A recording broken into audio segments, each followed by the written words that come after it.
Bienvenue à la table du hockey, les boys. Comment ça va? Ça va, à part le fait qu'il y a trois ambulances qui viennent littéralement de passer à côté de chez nous. Puis ils Mais sont ça parqués va. chez vous? Ils sont Oui, ça parqués chez vous? va, Jérémy, oui. Faut Yeah, venir on du a un temps, là. gros OK, c'est ça. invité. On a un gros invité aujourd'hui. Félix Laroche, The Rock, tu sais, qui est avec nous. Comment ça va, Félix? Ça va très bien. J'ai de la grosse pression, là. La première fois sur la table du hockey. Première fois, puis on commence ça bien avec ton contenu de chaîne YouTube. Je Lui me, qui se présente le plus avec NHL. je me suis dit que j'allais essayer de rester calme aujourd'hui. On me connaît, là. On sait que des fois, je peux m'emporter assez rapidement. Je vais essayer de garder mon calme. Non, c'est correct. Moi, je vais me laisser emporter. Ouais, Je te moi laisse. aussi. On va les montrer les émotions. Mais là, OK, NHL, on le sait, il est sorti un mois plus tard. Qu'est-ce que vous pensez? Félix, je commence tout de suite, là. Mais qu'est-ce que tu penses du jeu à sa sortie? Il a sorti un mois plus tard. C'était à prévoir. Le mois, pour ma part, je trouve pas qu'il a changé grand-chose. Tout a été décalé. Et au final, on s'est retrouvé avec un jeu qu'on s'attendait. Là, il y a des belles choses, il y a des choses qui dérangent encore, il y a des bugs qui n'ont pas été améliorés. Le gameplay de prise en main là, très rapidement ressemble énormément, là, on va se le dire. Là, lorsque tu joues sur, que ce soit l'équipe à 5 contre 5 avec ton BioPro ou en ESHL, c'est les mêmes sensations. Il y a des nouvelles feintes. Je n'ai pas vu beaucoup de joueurs les utiliser, ces nouvelles feintes-là. Il y en a qui sont pratiquement impossibles. Le Svechnikov est pratiquement impossible à réaliser en ligne. Il faut que tu le fasses en mode rookie, puis c'est plusieurs essais. Donc, au final, c'est un jeu qui ressemble beaucoup, mais il y a il y a des nouveautés. Là, le mode Hot Rush, là, attaque. Sur Hockey Ultimate Team, c'est pratiquement le seul mode que je joue en ce moment et j'ai beaucoup de plaisir. Le BioPro, quelques cinématiques. Je ne suis pas beaucoup avancé là, en BioPro, donc je ne peux pas vraiment dire pour ça. Mais jusqu'à présent, c'est pas mauvais de ce côté-là. GM, c'est surtout Ouais. le mode GM, c'est vraiment celui-là où est-ce que je vais pogner les nerfs le plus souvent parce que c'est lui que je suis le plus investi. Mais au final, à part la date limite des transactions, je ne sais pas si vous allez être d'accord, les boys, là, mais c'est la même chose, puis il y a encore des incohérences incroyables. Moi, je dirais que c'est pire que la saison dernière. Présentement, il y a plein de bugs. J'ai regardé un peu tes vidéos dernièrement. Le truc des scouts qui ne scoutent pas comme du monde, que quand tu arrives, tu envoies un recruteur pour dire si ce joueur va bien fitter dans ton alignement, il va dire oui. Finalement, il arrive dans ton alignement, absolument rien, ça ne fit pas pantoute. Puis, en plus de ça, présentement, il y a un gros problème avec les défenseurs. Les défenseurs, présentement, je ne sais pas qu'est-ce qu'ils ont fait. Je sais qu'ils ont rajouté le fait que tu peux avoir deux côtés, de défenseur gauche, défenseur droite. Je ne sais pas si ça a tout affecté le mode de jeu parce que c'est complètement brisé présentement. Il y a des joueurs qui... Un petit exemple, Alex Kerfoot, présentement, vaut plus cher que Rasmus Sandin avec les Maple Leafs de Toronto. Les centres ont plus de valeur maintenant sur NHL. Trop de valeur même. Trop de valeur, oui, tout à fait. Beaucoup trop de valeur. Parce que si tu fais la comparaison de ces deux joueurs-là, présentement, dans le jeu, tu peux échanger Kerfoot contre Sandin, plus un choix de deuxième et presque un choix de premier tour. Complètement ridicule. J'ai échangé dans mon GM avec les sénateurs. J'ai échangé, c'était qui son nom? Un prospect au centre des sénateurs, en tout cas contre Mathieu Barzal. C'est un joueur qui avait 23 ans, attaquant top 6 comme potentiel. Je l'ai changé contre Mathieu Barzal. Schlappick, c'est ça, exactement. Contre Mathieu Barzal, 1 contre 1. Puis Mathieu a maintenant 91 overall, c'est mon meilleur centre. Mais Mathieu Barzal, je ne sais pas si ça vous le fait aussi, vous autres, les boys, mais à toutes les années que je starte un nouveau DG, à date limite, il est proposé. Il est proposé parce qu'il reste 1 an à son contrat, puis je ne sais pas ce que le DG des Islanders fait, mais il ne veut pas le signer. Il est dans la grosse merde présentement, Lou Lamoriello. Barzal a signé qui est agent avec restriction, puis aussi Pollock a signé qui est agent avec restriction, avec seulement en 9 millions. Mais tu sais, on le sait, on prend Pollock avant Barzal. C'est parce que c'est l'intelligence d'un GM, c'est la non-logique derrière les moves de GM. Des fois, on va voir deux gardiens qui coûtent beaucoup trop cher dans une équipe, ça fait aucun sens. Et la gestion, l'intelligence des AI au niveau du directeur général des autres équipes sont complètement pétés du cul. Là, je mais c'est littéralement ça. Puis ça rend le jeu plate parce que le mode GM, c'est un peu le mode que je préfère. Puis c'est plate, les incohérences. Tu en as parlé. Là, des fois, le scout, c'est super intéressant de voir quelle ligne fit où et quel joueur va pouvoir jouer avec quel joueur. Mais là, tu passes 2-3 mois de ta saison à bâtir un système de scout, à regarder des joueurs, OK, j'ai besoin d'un centre, d'un fabricant de jeu qui va marcher sur mon premier trio parce que mon premier trio est dans le négatif. Au final, ta barre, parce que pour ceux qui ne savent pas, c'est un système de barre, là, si je peux dire. 4 sur 4, ben là, c'est censé être infaillible. C'est sûr et certain que c'est ça. 3, comme tu prends une chance. 2, ben là, tu ne touches pas à ça. Puis 1, tu n'as aucune idée. Fait 4 et 4 sur 4, tu es censé avoir une information qui est absolument exacte. Et puis là, tu vas le chercher. Au final, il ne fit pas sur ta première, puis il fit sur ta troisième. Ça a bousillé complètement. Tu viens de donner un 2, un gros prospect, puis ton joueur de centre pour une amélioration qui, au final, ne fait pas dans ton équipe. C'est frustrant de perdre des heures, là, littéralement. Tu perds des heures pour l'incohérence totale. Puis c'est ça qui est frustrant parce que le mode de jeu, ils ne l'ont pas retouché en tant que tel. C'est absolument le même mode de jeu, sauf qu'ils ont rajouté la date limite des transactions puis le livre des records. Ben, quand il est arrivé, le mode de jeu, il avait rajouté, je pense, 2018, les entraîneurs puis tout, ça, c'était pas pire. Là, il faut leur donner où est-ce qu'ils réussissent. L'entraîneur, c'est le fun. Bon, là, c'est pas les vrais entraîneurs. Non. C'est ce qui manque.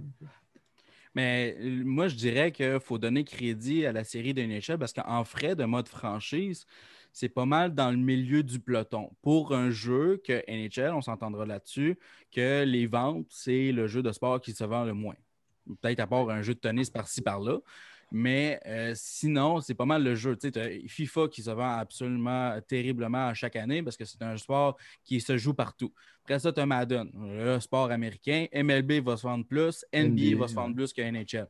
Mais le mode franchise de NHL, lorsqu'il fonctionne comme du monde, c'est l'un des meilleurs modes franchise selon moi. Tu as NBA qui est une cause au-dessus de tout le monde. Après ça, moi, je mettrais... Jeu, là. Ça, si on veut embarquer là-dessus, si on veut prendre exemple sur 2K, EA Sports ont du retard et de plusieurs années. Là. Mais je te laisse eux autres, ils ont l'avantage d'avoir un studio pour seulement que ce jeu. Voilà. Mais EA ont beaucoup de droits sur les ligues sportives comme FIFA, Madden, NHL, ils ont UFC aussi, donc ils ont plusieurs jeux de sport. Donc, c'est sûr que quand tu sépares tous tes studios en 4 parties différentes, ça va donner un résultat de jeu en 4 parties différentes aussi. Donc, NHL, le mode franchise, il fonctionne bien habituellement. 2020, moi, ça a été l'un des jeux de NHL où est-ce que j'ai eu le plus de fun pour faire un mode franchise. Sérieusement, oui, il y a des inconsistances du côté de la simulation. Je pense que moi aussi. Moi, c'est ça. Puis, moi, je pense qu'il y a des inconsistances. Le plus gros problème, souvent, c'est que les directeurs généraux adverses, ils ont le sens... Ils n'ont pas de sens de hockey vraiment. Quand ils ont trop de défenseurs, ils ne vont pas en changer un pour aller chercher un attaquant. Ils ne le feront pas, ça. Ils n'ont pas ce sens-là. Mais il fonctionne, le mode de jeu, habituellement. Dans 2020, il fonctionnait. Donc, le fait que dans le 2021, moi, présentement, je trouve qu'il est juste injouable. Je n'y jouerai pas présentement. Je vais prendre mon temps. Je vais attendre qu'il y ait la première patch. Mais parce que présentement, il n'est pas jouable. Tu parles de patch présentement. On parle-tu du roster? Non, le roster, ils l'ont updaté. Ils l'ont updaté. 2 jours. Je l'ai vu aussi, je l'ai fait à l'update. Ouais. Il n'y a aucun joueur des ligues juniors majeures, des ligues plus basses que la Ligue nationale, a été changé d'équipe. Quand tu fais un roster update, faisant un bon. C'est compliqué pour eux autres. Prends plus de temps pour nous sortir une vraie bonne chose que. Je suis pas d'accord, parce que si on prend plus de temps pour en faire un big, ben là, les gens vont se plaindre parce que le draft de 2020-2021 va être encore ensemble, puis là, tes agents libres ne seront pas là. C'est différent comme situation parce que là, tout a été décalé et là, la sortie du jeu c'est donné en même temps que le draft et c'est donné en même temps que les agents libres. Là, plus tu attends, plus les gens vont se plaindre parce que moi, pour ma part, pour faire un vrai GM officiel sur ma chaîne, j'attendais un roster update parce que je ne pouvais pas partir avec l'équipe que je ne dévoilerais pas, mais je ne pourrais pas partir avec une équipe pour... Puis les agents libres ne sont pas signés. Taylor, les Pike Buffalo, etc., etc. Je comprends, j'ai envie ton point. C'est frustrant pour ceux qui veulent utiliser les plus petites ligues et ceux-là qui ont de l'intérêt. Mais je pense que d'en faire un plus petit, plus rapidement, c'est correct. Mais je pense que le prochain, tu n'as pas le choix. Ça va venir, l'autre. Puis tantôt, vous parliez des recruteurs. Là. Je ne sais pas si vous avez remarqué, là, mais dans les autres NHL, tu n'envoyais pas nécessairement un recruteur, puis il le faisait automatiquement. Là, j'arrive au repêchage 2021, puis je me dis, aucun gars que je vois qu'il est scouté, là, je me dis, ben voyons donc. Fait que j'y vais au hasard. Mhm. Ouais, mais c'est ça. Peu importe de comment vous voulez l'appeler. Puis là, on parle un peu du roster. Il y a des incohérences. Là. Jeff Petrie, qui est un défenseur pur, c'est un des exemples nombreux qui font aucun sens. Jeff Petrie, Ouais. c'est un bon défenseur. Il est capable de jouer défensivement. Moi, je le mettrais plus polyvalent. À la limite, je pense que offensif fait plus de sens que défensif. Philippe Chabot, qui est polyvalent. Dans mon livre à moi, c'est un défenseur qui pourrait être catégorisé comme offensif. Il y en a plein. Là c'est deux parce que si je me mets à toutes les nommer, on va finir à midi ce soir. Mais Mais en parlant de l'effectif, pourquoi on n'a pas un effectif qu'on peut télécharger en ligne? Pourquoi on ne peut pas faire ça? Ça, c'est complètement. question est sur Twitter, là, ça et le GM Connected, je pense que ça a été les deux choses les plus demandées. Et pour rier, je ne les comprends pas parce que tu mets un effort 1 an là-dessus, programme ça 1 an, et après ça, tu n'as plus à faire d'effectif. Parce que ta communauté le fait pour toi. Donc, les gens qui travaillent à faire l'effectif, tu les mets ailleurs, sauve de l'argent de ce côté-là, tu peux te concentrer sur autre chose parce que tu laisses ta communauté le faire pour toi. Il y a des gens, je vous jure, parce qu'à 2K, là, NBA, c'est comme ça. Il y a des gens qui vont être attitrés. Ils vont quasiment faire ça, leur job, ça va être de faire ça. Et les rosters vont être beaucoup plus accurate, si je peux prendre le terme anglais, le précis pour comparer à des gens sur EA qui passent moins de temps. Il y a des gars qui vont le faire là, de leur plein gré, puis ils vont rajouter des Romanov, ils vont rajouter les Caulfield, puis ils vont tout rajouter les joueurs qui manquent. Comme à Madden aussi. Ouais. Ben, c'est Tu ça, parlais de j'allais Petrie dire. tantôt. Moi j'ai remarqué 2 joueurs, là, je vais le dire bien vite. C'est Dawson Mercer qui est attaquant top 9. Ça ne marche pas, premièrement. Puis il y a Alexander Holtz qui est dit comme attaquant polyvalent, mais c'est un franc-tireur. Je pense pas. J'ai fait un DG avec les Devils, je n'ai pas aimé ça. Mais pour rajouter aussi, c'est ça, tu as NBA qui le font, tu as aussi MLB, ça c'est des studios à part, c'est pas EA Sports qui ont ça, mais tu as Madden qui le font. Madden est appartient à EA Sports. Pourquoi ils ne sont pas capables d'aller chercher ce que Madden fait pour l'envoyer dans NHL? Ça, c'est complètement incompréhensible qu'un studio dans la même place, là, ils travaillent tous à la même place, ne sont pas capables de se partager des affaires. Moi, je comprends pas, puis j'ai dit que je voulais pas me fâcher, mais c'est Ah complètement. non, Félix, sérieux, fâche-toi. C'est là qu'il faut se lâcher lousse. Mais non, mais il vient de le dire, là, les deux travaillent, c'est pas 2K, c'est pas Sony, c'est EA Sport, les deux ensemble, puis ils ont des trucs que d'autres ont pas, je comprends pas. Oui, le jeu de hockey, c'est pas le plus populaire, c'est plus populaire, mettons, au Canada, tout à fait d'accord, ou dans certains États aux États-Unis. Mais là, de voir que Madden a un roster sharing, là, je sais pas ce qu'est le terme en français, bref. Moi, tout, je suis en train de penser, mais je suis pas capable de trouver quelque Un chose. partage d'alignement, peut-être. Ouais. Peu importe comment tu veux l'appeler, pourquoi tu lâches pas un petit coup de fil? Hey, dis-moi comment tu fais ça. That's it, ça prend. Je suis pas programmeur du tout. Là, puis j'ai aucune idée de comment ça se fait. Je peux pas croire qu'il n'y a pas un coup de fil qui peut se faire. Puis demander au gars de Madden, hey, comment on fait telle affaire. Puis that's it, tu le rajoutes au jeu. Je peux pas croire que ça te coûte des fortunes, là, rajouter un petit élément qui, au final, va t'en sauver de l'argent. Mm-hmm. C'est sûr. EA ont l'air de ne pas vouloir mettre beaucoup d'efforts sur le NHL. À chaque année, ça a l'air ça. Mais... Par contre, là, tous les jeux EA ont déçu, ce que je vois sur les médias sociaux. C'est impossible de plaire. Je m'excuse, mais là, on va chialer tout le long, puis ça va être redondant, mais c'est impossible de plaire à tout le monde. Là. Si je peux faire un meilleur culpa, tu sais, il y a des bonnes choses, puis il va falloir en parler tantôt. Il y a des bonnes choses, on va en parler. Des choses qui ont été rajoutées, mais au final, la communauté, que ça FIFA vont sortir dans le meilleur jeu à vie, les gens vont se plaindre quand même. Madden, même chose. 2K, il y a des gens qui se plaignent, puis au final, c'est un des jeux de sport. D'accord. Qui est le plus complet. Puis les gens se plaignent quand même. C'est impossible de faire plaisir à tout le monde. C'est juste que des fois, il y a des choses plus logiques qui devraient être logiques qui ne sont pas. Puis c'est ça qui est frustrant. Moi, je vais dire un peu de positif, là, justement, parce que, écoutez, les ventes de NHL, on est chanceux d'avoir un jeu de hockey sérieusement parce que les ventes de NHL ne sont pas beaux. Ce n'est pas des belles ventes. Là. On a beaucoup, la raison pourquoi tu es capable d'aller dans un marché Jean Talon, exemple, puis trouver 100 000 copies de NHL parce qu'ils sont toutes vendues au Québec quasiment. Ils sont presque toutes vendus au Québec. On a des gros acheteurs de NHL comparativement ailleurs dans le monde. Puis, ce que les revenus ne vont pas nécessairement au studio qui est à Vancouver de ceux qui font le jeu de NHL. Ils vont plus dans les grosses poches du producteur EA Sports. c'est pas dans le studio. Fait que je suis sûr et certain que le studio de Vancouver ont plein de bonnes idées. Ils écoutent leur communauté, j'en suis sûr et certain. Mais ce qu'ils peuvent faire et ce que eSports sont prêts à leur donner comme argent, c'est pas les revenus du jeu nécessairement. C'est pas tous les revenus de Hockey Ultimate Team qui vont dans le studio de Vancouver. Oubliez ça. Ça va dans les poches des gros patrons. Mais vous en pensez quoi que c'est à chaque année? Oui, c'est normal qu'ils font juste passer Hockey Ultimate Team parce que c'est le seul mode de jeu qui leur rapporte de l'argent. Mais est-ce que vous pensez qu'ils devraient apporter une autre attention sur les autres modes de jeu, à part le Beer Pro cette année, bien sûr? Mais comme je dis, moi, je pense qu'il y a quelque part, il y a de la volonté, là. Moi, je pense pas que c'est juste des mauvaises personnes du côté des studios qui font le jeu d'NHL. Moi, je pense juste qu'ils ont un deadline à respecter. Faire un jeu à chaque année, là, c'est quand même du jus, là, pour un petit studio comme celui de NHL. Donc, c'est sûr qu'ils ont des bonnes idées, mais peut-être qu'ils n'ont pas le temps, peut-être qu'ils n'ont pas l'argent nécessaire aussi pour le faire. Puis peut-être que ce qu'ils veulent faire, comme j'ai dit tantôt, on sait qu'il y a des nouvelles consoles, la PS5, la Xbox Series X qui s'en vient. Peut-être que ce qu'ils veulent faire, on va le voir sur les prochaines consoles, parce que peut-être que ces consoles-là ne sont pas assez fortes pour les supporter. Je ne connais pas ça. Mais j'espère avoir une évolution de ce côté-là. Que tu vas arriver sur la série X, que les graphiques vont être 2 fois plus beaux, puis que le gameplay soit plus pareil. Puis que le Pro a changé cette année, c'est plaisant pour ça. Mais il y a encore une affaire là, dans le Pro. Il y a comme des textos dans le côté que je ne sais pas pourquoi cette icône-là est barrée.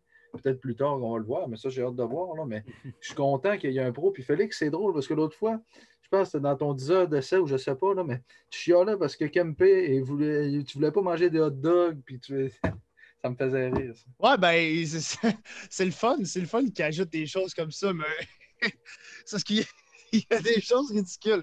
Lucas Raymond m'invite au bowling pour un truc d'équipe, là, une activité d'équipe. Et puis là, il me dit on va manger des hot dogs et on va boire du Pepsi, mettons. Là, je dis ben non, tu sais, moi, je suis un athlète. Écoute, je vais pas manger des hot dogs puis je vais pas boire du Pepsi, mais je suis down d'aller jouer au bowling. Écoute, je suis pas très bon, mais je vais l'essayer. Là, Lucas Raymond doit me répondre ben mon chum, si tu veux pas manger de hot dog puis tu veux pas boire de Pepsi, ben je te ferai pas une passe sur la palette quand tu vas me demander. Ouais, c'est quoi le crise de rapport? Oh, je m'excuse, ça. C'est quoi le rapport? Aucun problème. Mais c'est quoi le rapport du Pepsi puis des hot dogs pour une passe à la palette?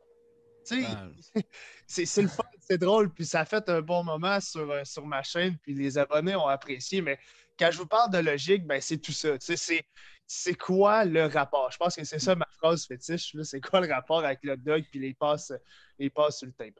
Ben moi, je pense que ça serait un bon moment justement de parler de la grosse addition, parce que ça a vraiment été la grosse addition.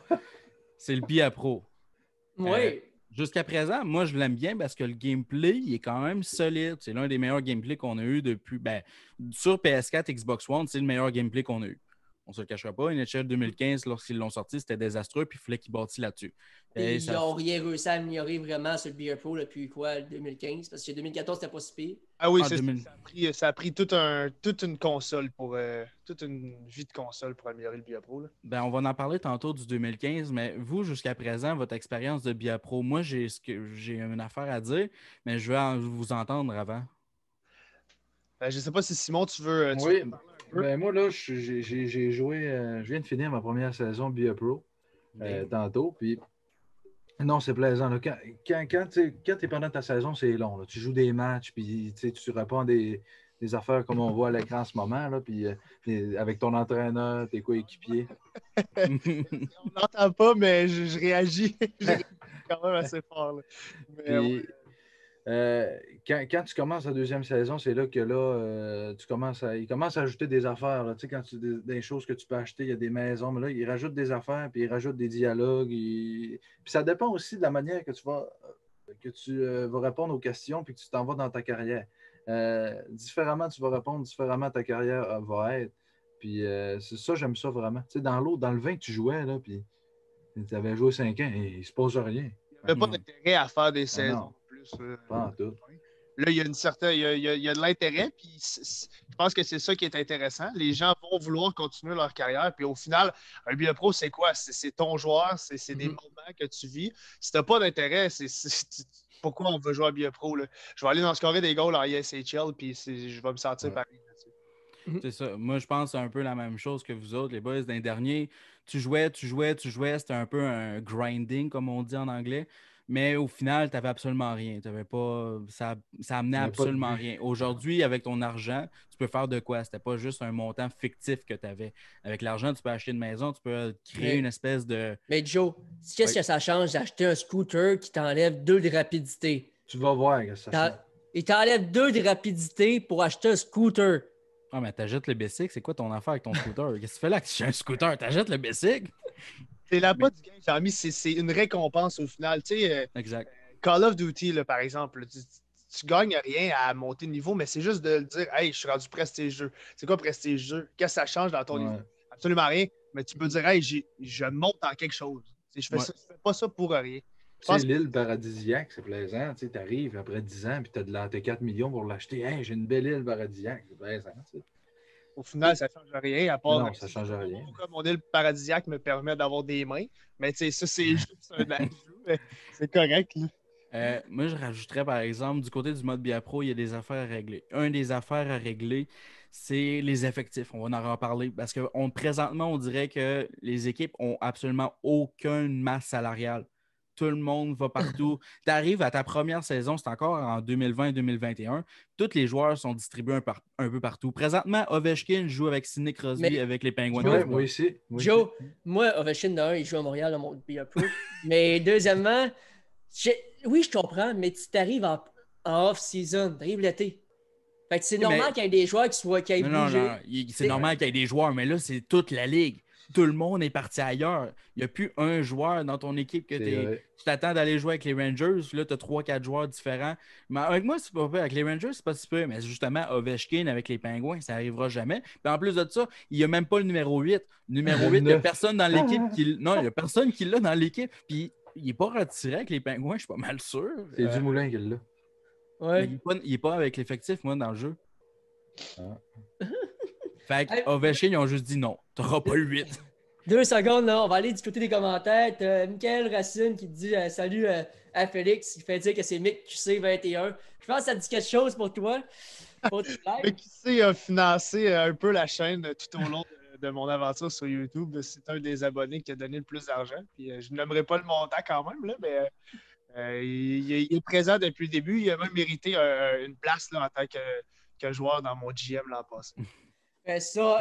Jacob Dufault qui nous dit que NBA est nettement supérieur à NHL. Puis ça, tout le monde est d'accord avec ça, j'imagine.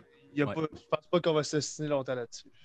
Reste ça du côté Maxime Goulet qui nous dit bon sujet, les gars. Encore une fois, superbe invité. Merci à toi, Max. Puis on a plein d'autres questions. Si vous avez des questions, écrivez-nous dans les commentaires. Ça va nous faire plaisir de répondre tout au long de la soirée. Là, les boys, on a parlé du Bia Pro, on a parlé du franchise, mais là, il y a un mode de jeu qu'on n'a pas beaucoup parlé.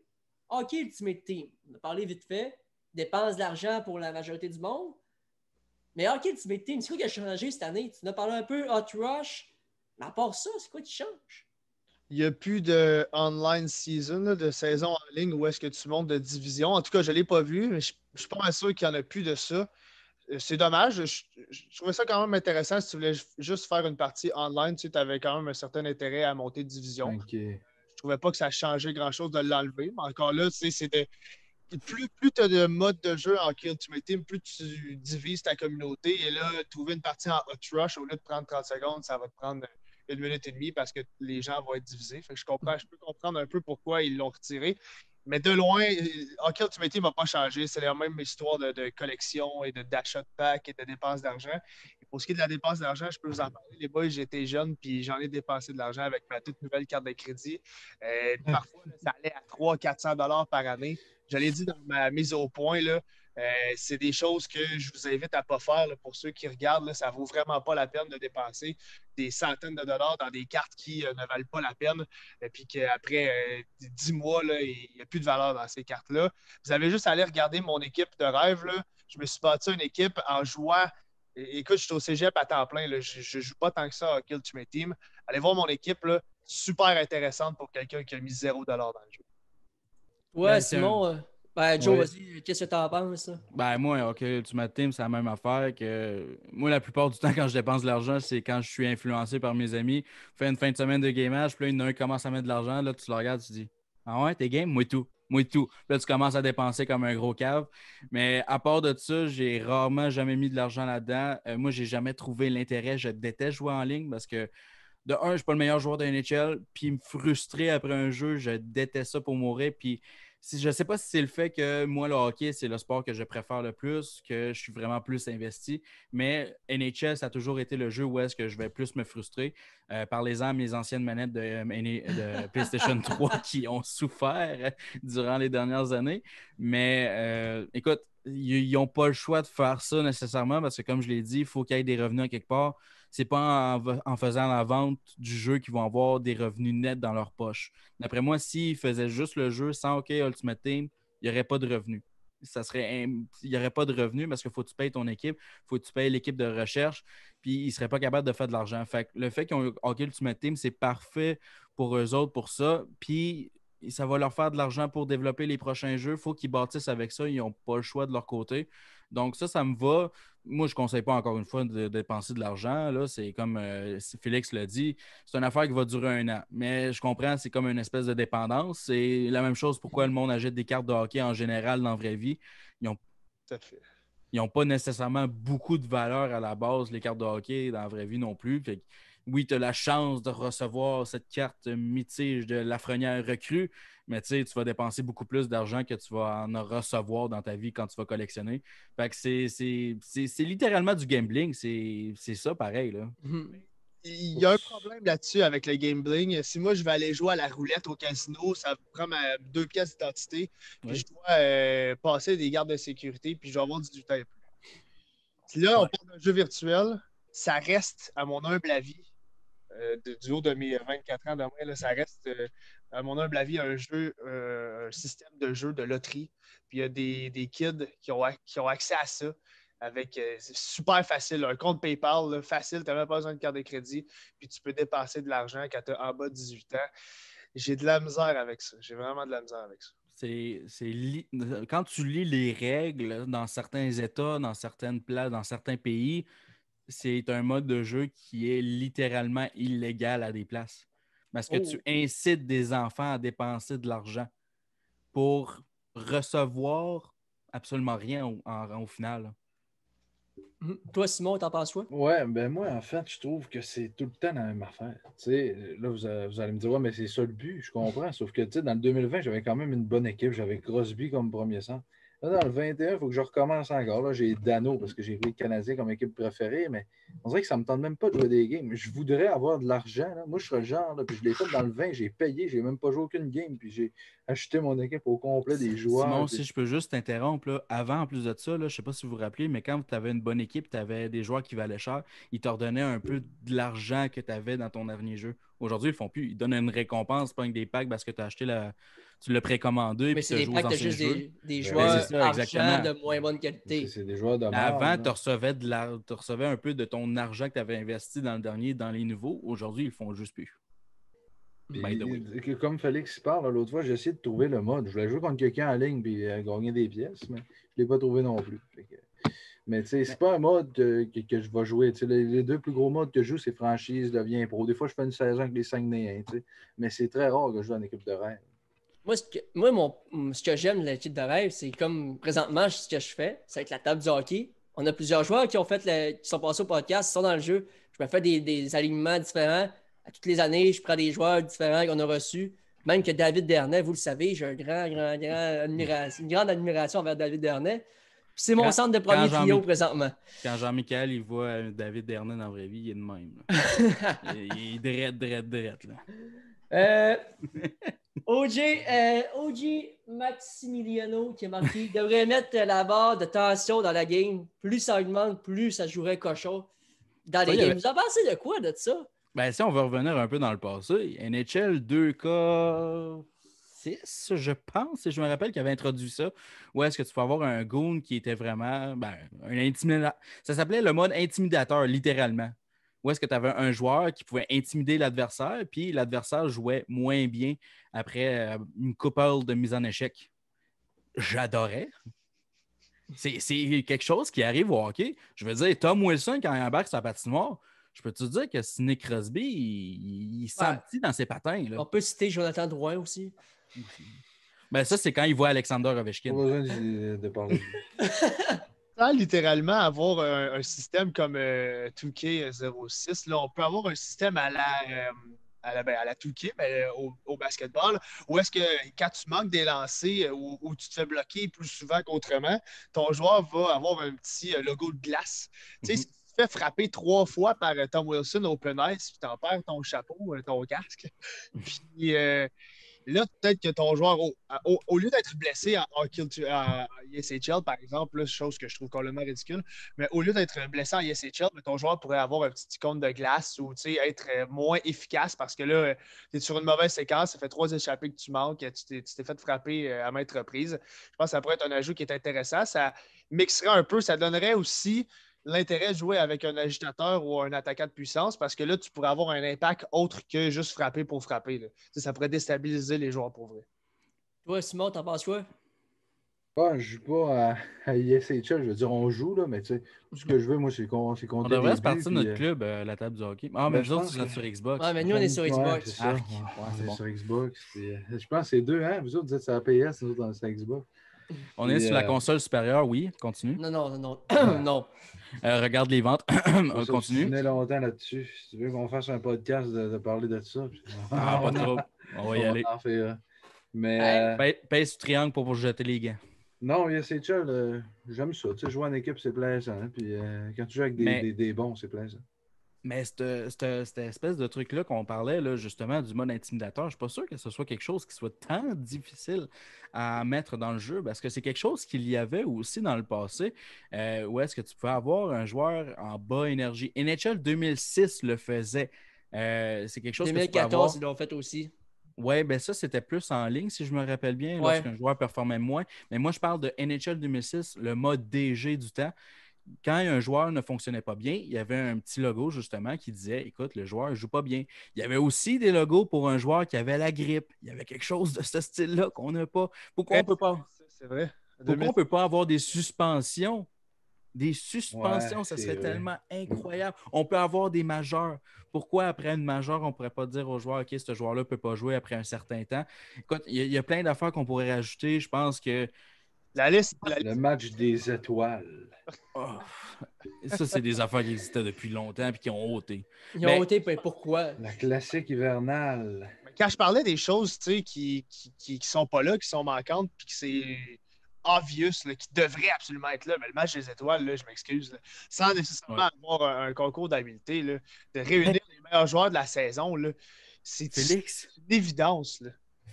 NHL 2K avait ça, le match des étoiles. Non seulement tu avais le match des étoiles, en plus de ça, quand tu allais recruter un jeune, tu pouvais y faire des concours d'habileté pour savoir qu'est-ce qu'il était capable de faire. C'est ridicule les affaires que sur une console qui est vieille de 10 ans, tu étais capable de faire. Puis là, on est en train de me dire aujourd'hui qu'en 2020, on n'est pas capable d'avoir ça. Ridicule. Puis moi, je pense que l'une des grosses raisons, et je voulais en parler, c'est le fameux NHL 2015. Pour ceux qui ne se rappellent pas, NHL 2015 a été une atrocité parce que NHL 2014 a été un excellent jeu de hockey. L'un de mes préférés personnellement, NHL 2014, lorsqu'on a fait la transition pour aller vers la nouvelle génération avec des nouveaux graphiques, ben, c'est juste ça qu'ils ont fait. Ils ont mis des nouveaux graphiques puis ils ont tout rasé après ça. Il n'y avait plus de mode de jeu. Tu ne pouvais absolument rien Ça faire. veut dire que le 22 va être plat. C'est à 0. Ben, j'espère qu'ils ne feront pas la même erreur parce que NHL 2015, ça a été le jeu le plus critiqué je pense, de la série au complet. Là, puis tu remontes jusqu'à 98. Là. Ouais. Je pense que 2015, ça a été le plus critiqué parce que, comme tu l'as dit, Joe, là, ça a été complètement rasé. On a gardé Hockey Ultimate Team, un mode GM, un billet pro, mais il n'y avait rien. Là. C'était le plus classique que tu ne peux pas avoir. Il n'y avait pas d'ESHL. Il n'y avait rien. Là. Il y avait Félix, je ne sais pas si tu te rappelles, quand le 2015 est sorti, dans le mode DG, tu ne pouvais pas faire le repêchage. Ils ont dû le patcher dans le jeu. Il n'y avait même pas de draft. On parle d'un jeu 2015. Oh, ouais. En 2014, sur la PS3, tu avais un livre de life, ton billet pro avait des questions. Si tu te ramasses avec un jeu GM, tu n'as pas de repêchage sur une PS4, sur une Xbox One.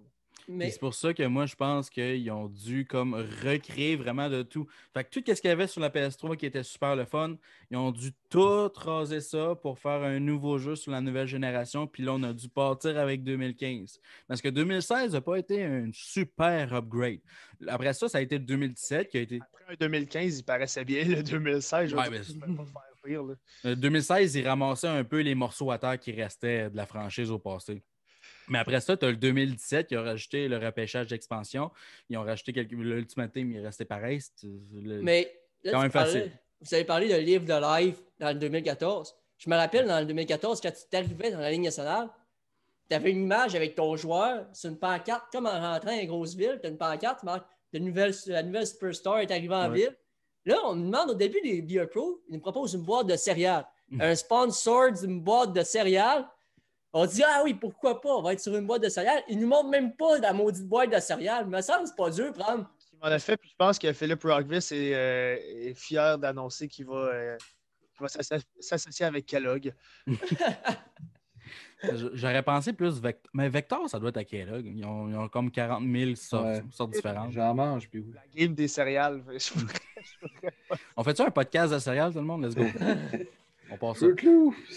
Mais livre de live, par exemple, n'était pas super bon, par exemple, comme mode. Je me rappelle encore. J'avais fait, OK, ça c'est une grosse histoire. J'avais fait le match des étoiles. J'avais demandé une transaction. Ils m'avaient échangé. J'étais avec les Prédateurs de Nashville, avec Alex Béliveau, le grand-fils de Jean.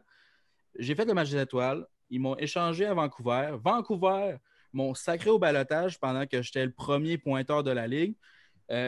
Les Capitals m'ont pris au balotage. Puis ils m'ont sacré à Hershey. J'étais encore le premier pointeur. Quand la saison est finie, j'étais encore le premier pointeur, by the way. Ben, il y a un mon coloc là, qui s'appelle Jérémy Camiran. L'an passé, avait un joueur là, qui avait fait plus de 200 points là, dans le NHL 20.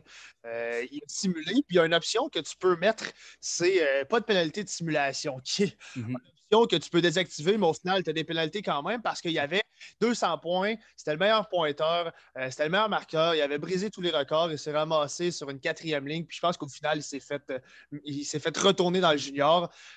Même s'il y avait l'option désactivée. Ça, de ce que je comprends, ça s'est amélioré parce que j'ai vu sur Reddit de EA NHL qu'il y a quelqu'un qui avait un joueur 79 de général puis s'est fait offrir un contrat de 10 millions à cause de ses statistiques. Fait que ça, j'ai entendu que ça s'est amélioré. Mais Félix, je ne sais pas si tu as remarqué la même chose, mais on dirait que le BIA Pro, il est rendu un peu linéaire. Qu'est-ce que tu veux dire par linéaire? Je ne sais pas si tu as suivi un peu les autres YouTubers, mais tout le monde est avec les Rangers ou les Kings. Ouais. Si tu joues sérieux, tu vas te ramasser avec le top 2. Là, il y a quelqu'un qui s'est vraiment pas forcé puis il s'est rendu là, pareil. Mais écoutez, boys, j'ai fait 3 Beer Pro pour tester, voir si j'allais arriver. Non, je l'ai joué en tant que goon. Je frappais tout ce qui bouge. Je droppais les gars à tous les chiffres. 173e overall que j'ai sorti. Ah ouais. Avec les Penguins de Pittsburgh. Ça, j'ai fait un. C'était quoi la cinématique, Jean-Mi, du 173e? C'était-tu juste un paf 173 puis that's it? Ce sera pas bien, non? Je vais aller te le chercher. Ça, c'est le fun, par exemple, quand tu fais toutes les équipes défiler, puis là, tu étais comme, bon, ben, je me ferai pas repêcher aujourd'hui. Ouais, ça... Parce que moi, j'aime ça être. Je comprends le fait d'être premier, deuxième, c'est le fun. Tu sais, t'es la next vedette, mais j'aime ça avoir ne pas savoir. Tu sais, là, tu savais que c'était soit les Rangers ou les Kings si tu jouais un petit peu mieux, mais j'aimais ça être deuxième, troisième ronde. Tu ne sais pas avec quelle équipe tu vas te ramasser. Mais ça fait différent d'être sélectionné premier, deuxième. Je trouve ça dommage, là, l'animation. Bon, dommage. C'est mieux qu'avant, mais je trouve que c'est vraiment pitché. Bon, ben, j'étais avec les Kings, j'ai pas eu le temps vraiment de réagir. Après ça, il y a eu l'animation avec l'agent et tout ça, ou est-ce que c'est tout le temps la même place, t'es tout le temps à la même place dans l'arena. Bon, ça va devenir redondant. C'est ce que je trouve un peu plate et c'est ce que j'avais peur. J'ai l'impression, puis Simon, tu as fait une saison complète, tu vas peut-être pouvoir nous éclairer là-dessus. Là. Mais j'ai l'impression que les questions reviennent. Moi, je fais juste les 3e périodes, puis à chaque fois, le coach il m'arrête en plein milieu de la game. On est en retard par un but, il faudrait que tu scores. On a un but d'avance, il faudrait que tu l'arrêtes. Faut que tu mettes de la pression. À chaque game. N'abandonne pas. Avec sa pression, il est étonnant, mais maintenant, il va vous lâcher un peu. Ligue nationale qu'un joueur, à chaque fois qu'il embarque sur la glace ou à chaque fois en troisième période, le coach fait Hey, viens ici, toi. Seul au banc, dude, mon face-off est en zone défensive. Là. Laisse-moi aller me placer pour le face-off. Là. Et on va parler d'expérience personnelle. J'ai été dans la Ligue des champions, justement, en Europe, parce que c'est la nouvelle addition. Fait que tu n'as comme pas le choix d'aller là. C'est le fun, c'est une nouveauté. On parle du premier match. On s'en va dans le deuxième match. Puis pour ceux qui ne savent pas, c'est des 2-3. Dans le deuxième match, on réussit à créer l'égalité avec 50 secondes, je pense. C'est rendu 1-1. C'est 1-1. Deuxième match. Si on perd, on est éliminé. Coach a décidé de retirer le gardien de but. À 1-1. À 1-1. Quoi? Ah, Patrick. Je pense pas que c'est un 2-3. Moi, je pense que c'est un différentiel. Ouais, c'est différentiel. Fait que je pense que c'est pour ça qu'il a tiré son gardien. J'ai regardé, puis je suis pas sûr que ça, c'est codé dans le jeu, par exemple. Ça se peut, par exemple. Ça se peut que les champions soient comme ça. Mais est-ce que NHL ont codé ça comme ça? Si on connaît ça comme ça, bravo à eux. Oui. C'est du jamais vu de l'intelligence de même, puis de la logique, mais... Ben, c'est ça que je me suis dit au début. C'est peut-être un espèce de système comme le soccer, justement. Là. Ben, en Europe, c'est ça. Parce que quand tu regardes le tableau des séries, c'est pas un 2-1. Je pense que c'est un, mettons, 8-6, là, si jamais, dépendamment des games que tu as gagnés. Oh, là, Moi, là, l'animation. sur NHL, Jean-Mi, si tu me permets. Là. Ça, c'est... Ah, mais pourquoi il y a eu 6 fois les pingouins? Là? Ouais, je pense Dans que le c'était 8e, ça se déterminé. c'est là. D'après moi, Jean-Mi, je sais pas, mais tu devais t'attendre à être les pingouins. Juste de même, je l'ai vu venir. Mais c'est le fun, t'as un petit défilement, mais t'as eu les pingouins et les blues. Mais non, ok, mais c'est surprenant parce que tous les gens que j'ai vus, là, c'était les Kings ou les Rangers. Ouais, moi tout. Au moins de choisir ton équipe, commençant à NHL, tu as choisi.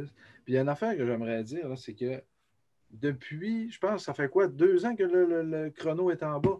On dirait que depuis que le chrono il est en bas, je trouve que NHL, c'est rendu plus un jeu d'arcade qu'un jeu de vraie vie. Quand c'était NBC, là, avec justement Mike Emrick et Eddie Olczyk, je trouvais que c'était plus réaliste, puis qu'on voyait les commentateurs parler, puis tout, mais je sais pas pourquoi ils n'ont pas gardé ça, puis là, on voit que c'est plus un jeu d'arcade. Ça, j'aime moins ce côté-là, quand on fait des franchises ou des pros. Quand on joue en équipe de rêve, c'est correct, on est un gars pour s'amuser, puis voyons, l'autre, là, qu'on joue en équipe, là.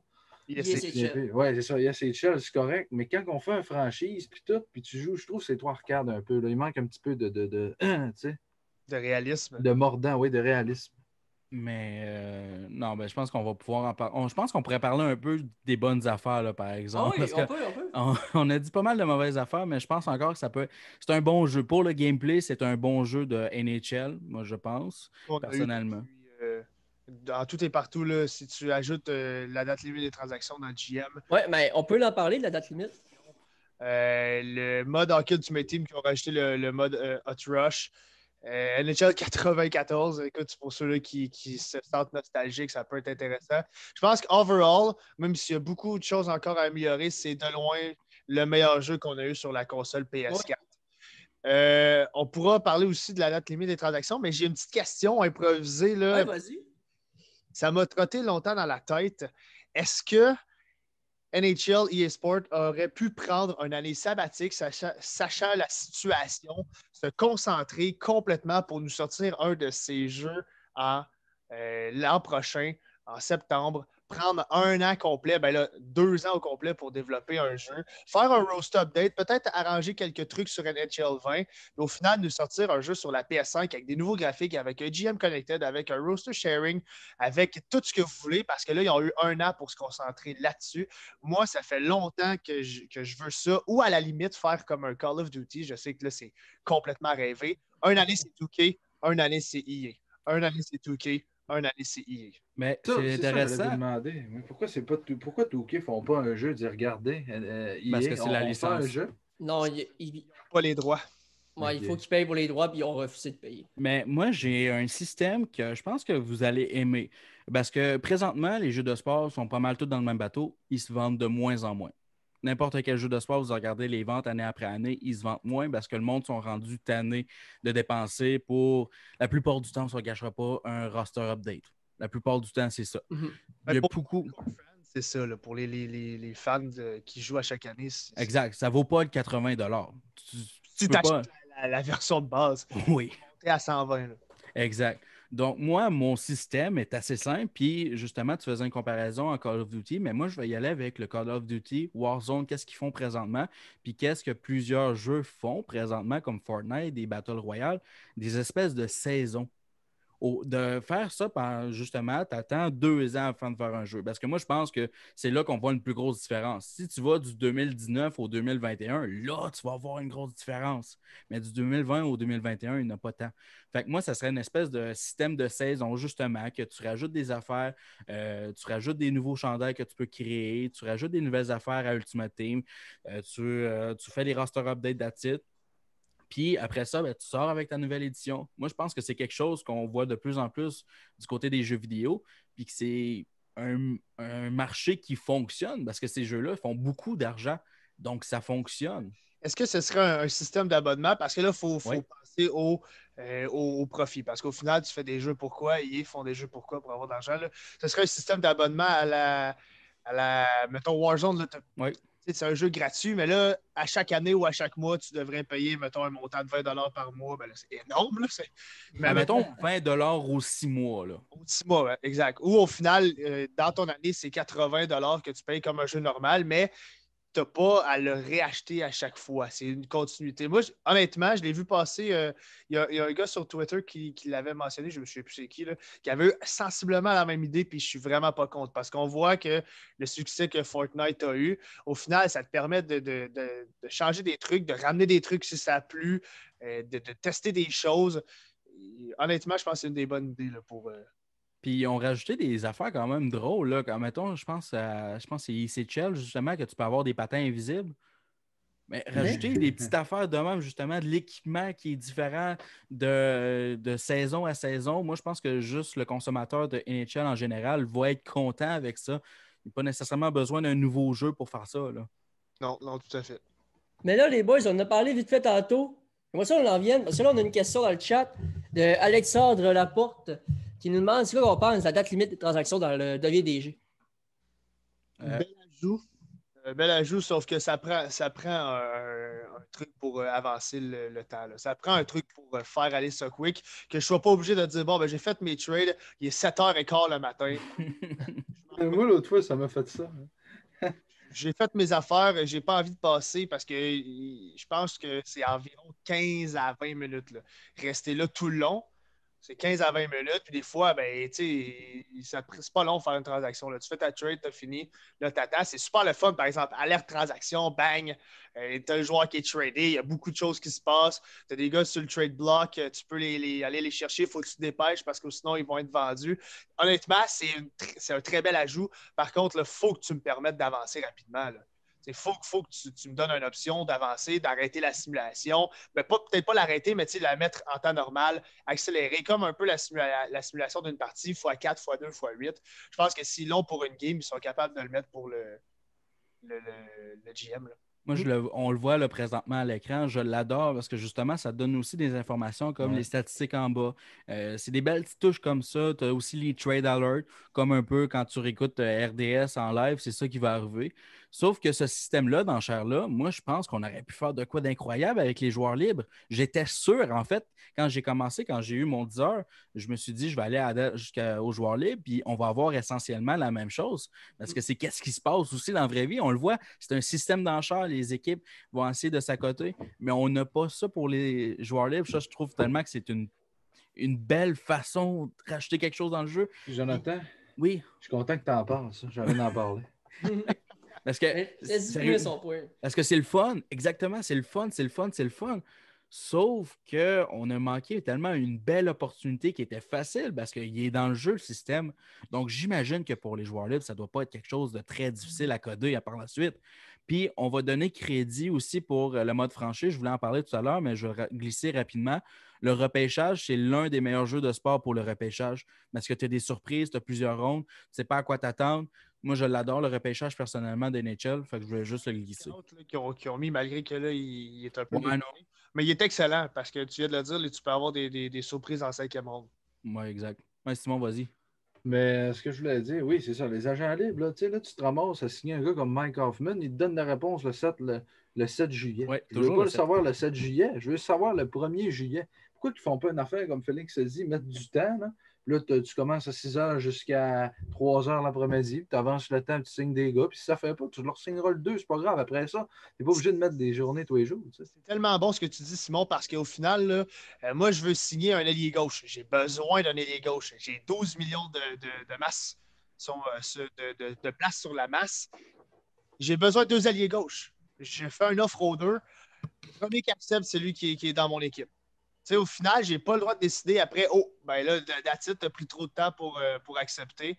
Au final, je ne te signe pas. Tu sais, peut-être qu'il y a un 90 overall ailier gauche, puis il y en a un autre à 85, mais j'en ai besoin d'un des deux. Au final, le 85 va accepter avant le 90, puis là, ben, le 90 overall va m'arriver, il va dire, ben là, tu n'as plus de place sur ta masse. Tu sais, pourquoi je dois dépendre des joueurs quand c'est moi qui ai le gros bout du bâton avec mon argent, puis tout ça, puis faire un système comme ça avec du temps. Puis si le gars accepte, ben, au final, c'est moi qui ai le dernier mot. Si je fais une offre, il accepte, est-ce que ça me va encore ou j'ai changé mon vent de bord, puis that's it, je me suis dirigé vers une autre destination, puis je te laisse partir avec une autre équipe. Il y a une chose que j'aime dans le franchise, moi, c'est que c'est pas toujours les meilleurs joueurs qui sont premiers au pointeur. Puis ça, ben, avant, on dirait que c'était tout le temps les mêmes. C'était tout le temps Tyler Seguin, c'était tout le temps McDavid. Parce que j'ai quelque chose à dire. Puis là, je n'ai fait un déjà avec le Wild. J'ai fait un offre hostile à Beauvillier. Je suis arrivé, il a fait une saison de 108 points. OK, il y avait Ovechkin à côté, mais ça reste que quand même. Beauvillier, 108 points, là, je l'ai dit.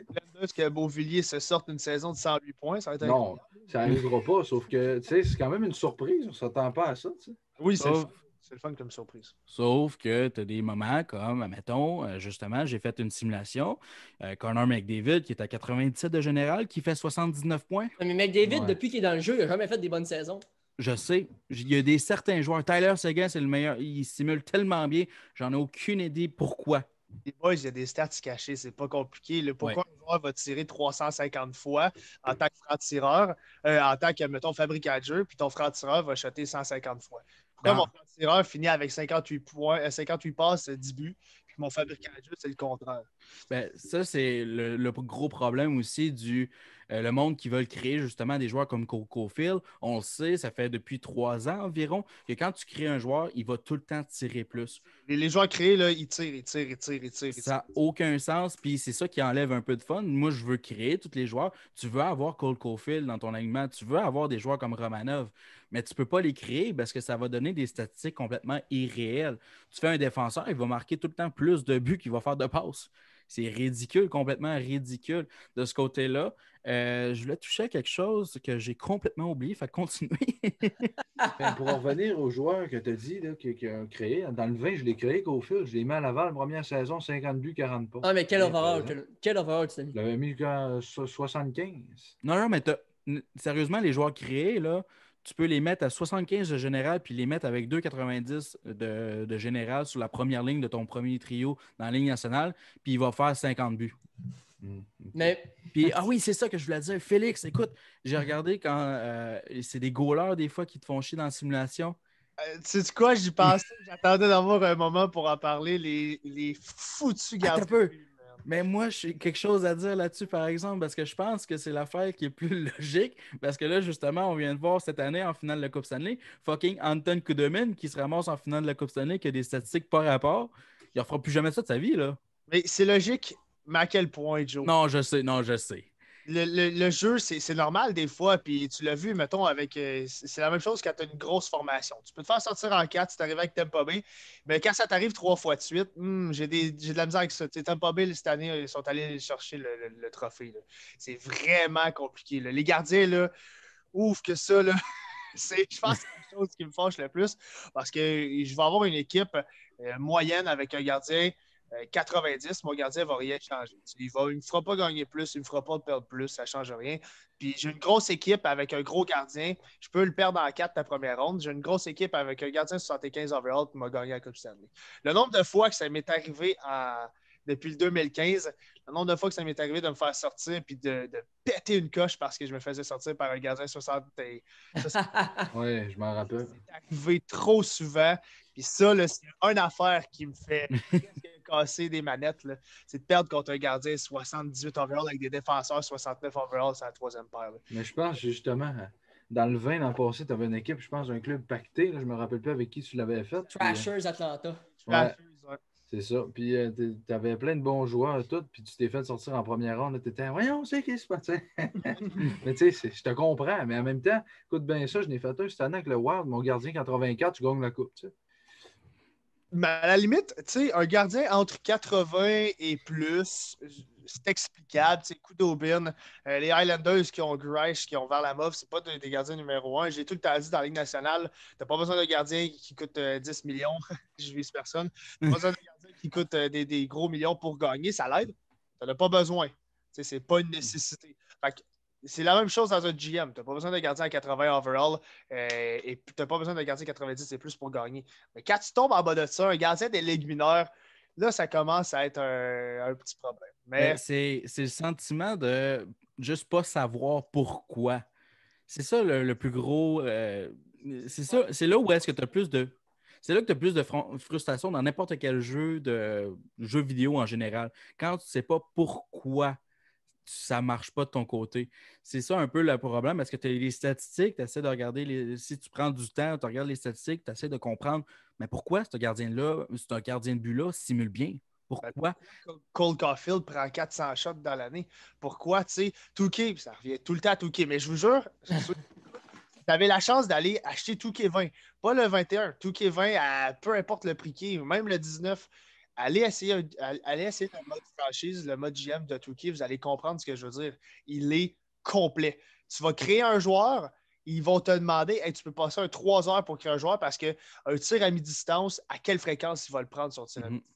Son tir à 3 points, à quelle fréquence? À quelle fréquence il attaque le panier? À quelle fréquence il fait telle affaire? Tu sais, Cole Caulfield, à quelle fréquence, quand il est wide open à gauche, il va prendre un shot? 0 sur 100, bon, mais il n'en prend jamais de tir. Le dernier, à quelle fréquence il prend un tir sur un 2 contre 1? Il n'en prend pas de shot en 2 contre 1. Il va donner la passe. Puis C'est un vrai joueur d'équipe. Il va la réussir. Mais tu sais, cette statistique cachée-là, c'est ce qui me fâche parce que je ne sais pas ce que le joueur va me donner au final. Tu peux me dire que c'est un fabricant de jeu, mais au final, ça va être le meilleur marqueur de mon équipe. Joe dit, j'ai aucune idée. Puis moi, passer les 3 heures sur un jeu vraiment dédié parce que j'ai des gens qui me regardent. Puis je trouve ça intéressant, là, même s'il n'y a personne qui me regarde, je trouve ça intéressant de me bâtir une équipe. Je me sens comme Marc Bergevin. Au final, de me faire sortir sans aucune explication quand ça fait 3 heures que je joue.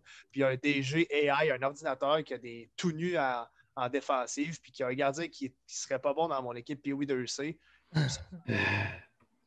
Et que j'ai de la misère avec ça. Mais tu sais, en même temps, regarde, là, tu vas me dire, Jean-Mi, c'est un jeu, je comprends, mais sur Vegas, dans la vraie vie, là, il y avait un club de Bantam 2B, hein, quand ils sont allés en finale contre Washington, ils se sont rendus là.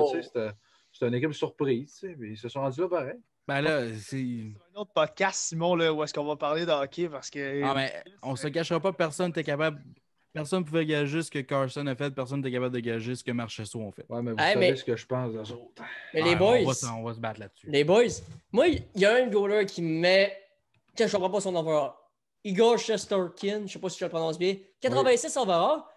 OK, tu peux voir ses stats, il a joué 12 games. 12 games dans la Ligue nationale. 86 overall. Puis là, du côté des Panthers de la Floride, Chris Drieger, qui arrive de la East Coast, il a des meilleurs stats que Shesterkin pour jouer le même nombre de games. Des meilleurs pourcentages d'arrêts, meilleurs pourcentages de buts contre. Il a tout de meilleur. 79. Perds pas ta salive puis gaspille pas d'énergie parce que c'est des questions qui sont pas répondables. Puis si ça vient dans la logique de Jeff Petrie, de Chabot, de toutes ces questions-là en GM qui tu te dis pourquoi tel joueur au-delà de tel joueur, puis pourquoi tel joueur a un potentiel élite, tu sais, pourquoi Suzuki, après la saison qu'il a fait, il est encore juste top 6, puis il ne monte pas. Il est 83, ça je suis content. Suzuki ne monte pas. L'an passé, il ne montait pas. Cette année, je l'ai essayé de le faire monter, je n'ai pas réussi. C'est peut-être moi qui n'ai pas capable de faire progresser mes joueurs. Et ça, Jean-Mi, c'est un problème. Là, ça n'est un parmi tant d'autres. Puis ça ne fait aucune logique. Tu compares des joueurs, tu n'es pas capable de trouver le pourquoi du comment. Il y en a un qui a 7 overall de plus. Toi, Simon, t'en as-tu? Genre, tu parles des overall. Y en a-tu un gars qui te surprend beaucoup là, en overall? Ben, Shesterkin, je l'ai vu, 86, je suis comme, ouais, il pense qu'il va être bon, tu sais, je veux dire, hein, le potentiel est élevé, hein, mais... Je pense qu'il devrait être bon, ça devrait pas... ouais, ne devrais pas te baser là-dessus. Parce qu'il ne devrait pas le mettre tout de potentiel. suite. Il devrait le mettre plus tard. Exact. Le monter pendant l'année. Tu sais. Mais tu parlais de Suzuki. Attaquant top 6, ça ne me dérange pas trop.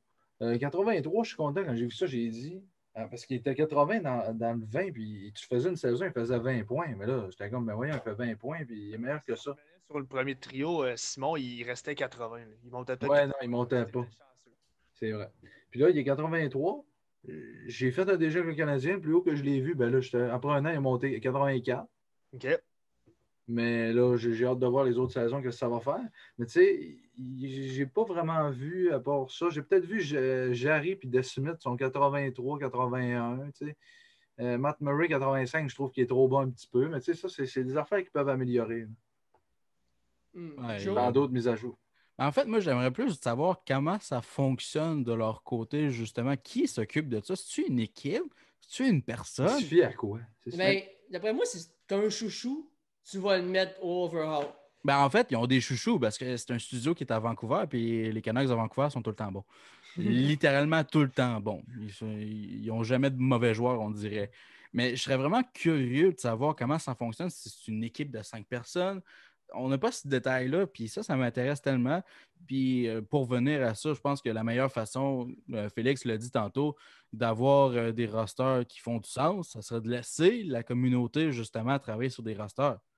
Ce serait la meilleure façon, puis ça leur économiserait tellement du temps et de l'argent que je comprends absolument pas pourquoi ils ne feraient pas ça. Je comprends qu'il y a des joueurs qui vont créer des obscénités. Au final, les gens qui vont créer ces roosters qui n'ont pas d'allure là, ben, il n'y a personne qui va les télécharger. Puis non, c'est ça.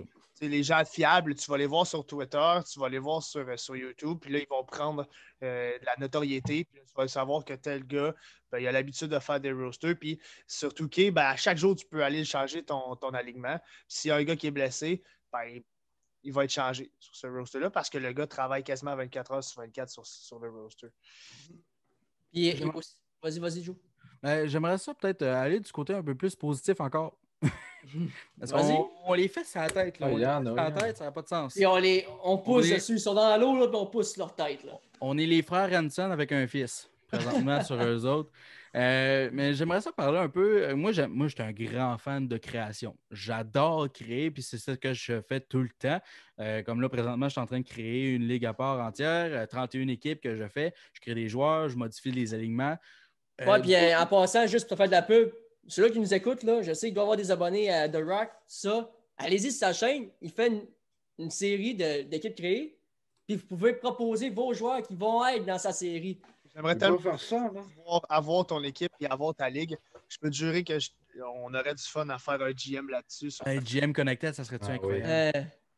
Mais The Rock, si tu veux faire partie de la ligue, il n'y a aucun problème. Vraiment, il n'y a personne qui commence au-dessus de 80 général. Tout le monde va être en bas de 75 de général. L'un des meilleurs, ça va être Dernay, juste pour Jean-Michel. Mais là, comme là, je suis rendu sur YouTube avec ma 10e saison, puis encore du monde avec des 79 de général, sa première ligne.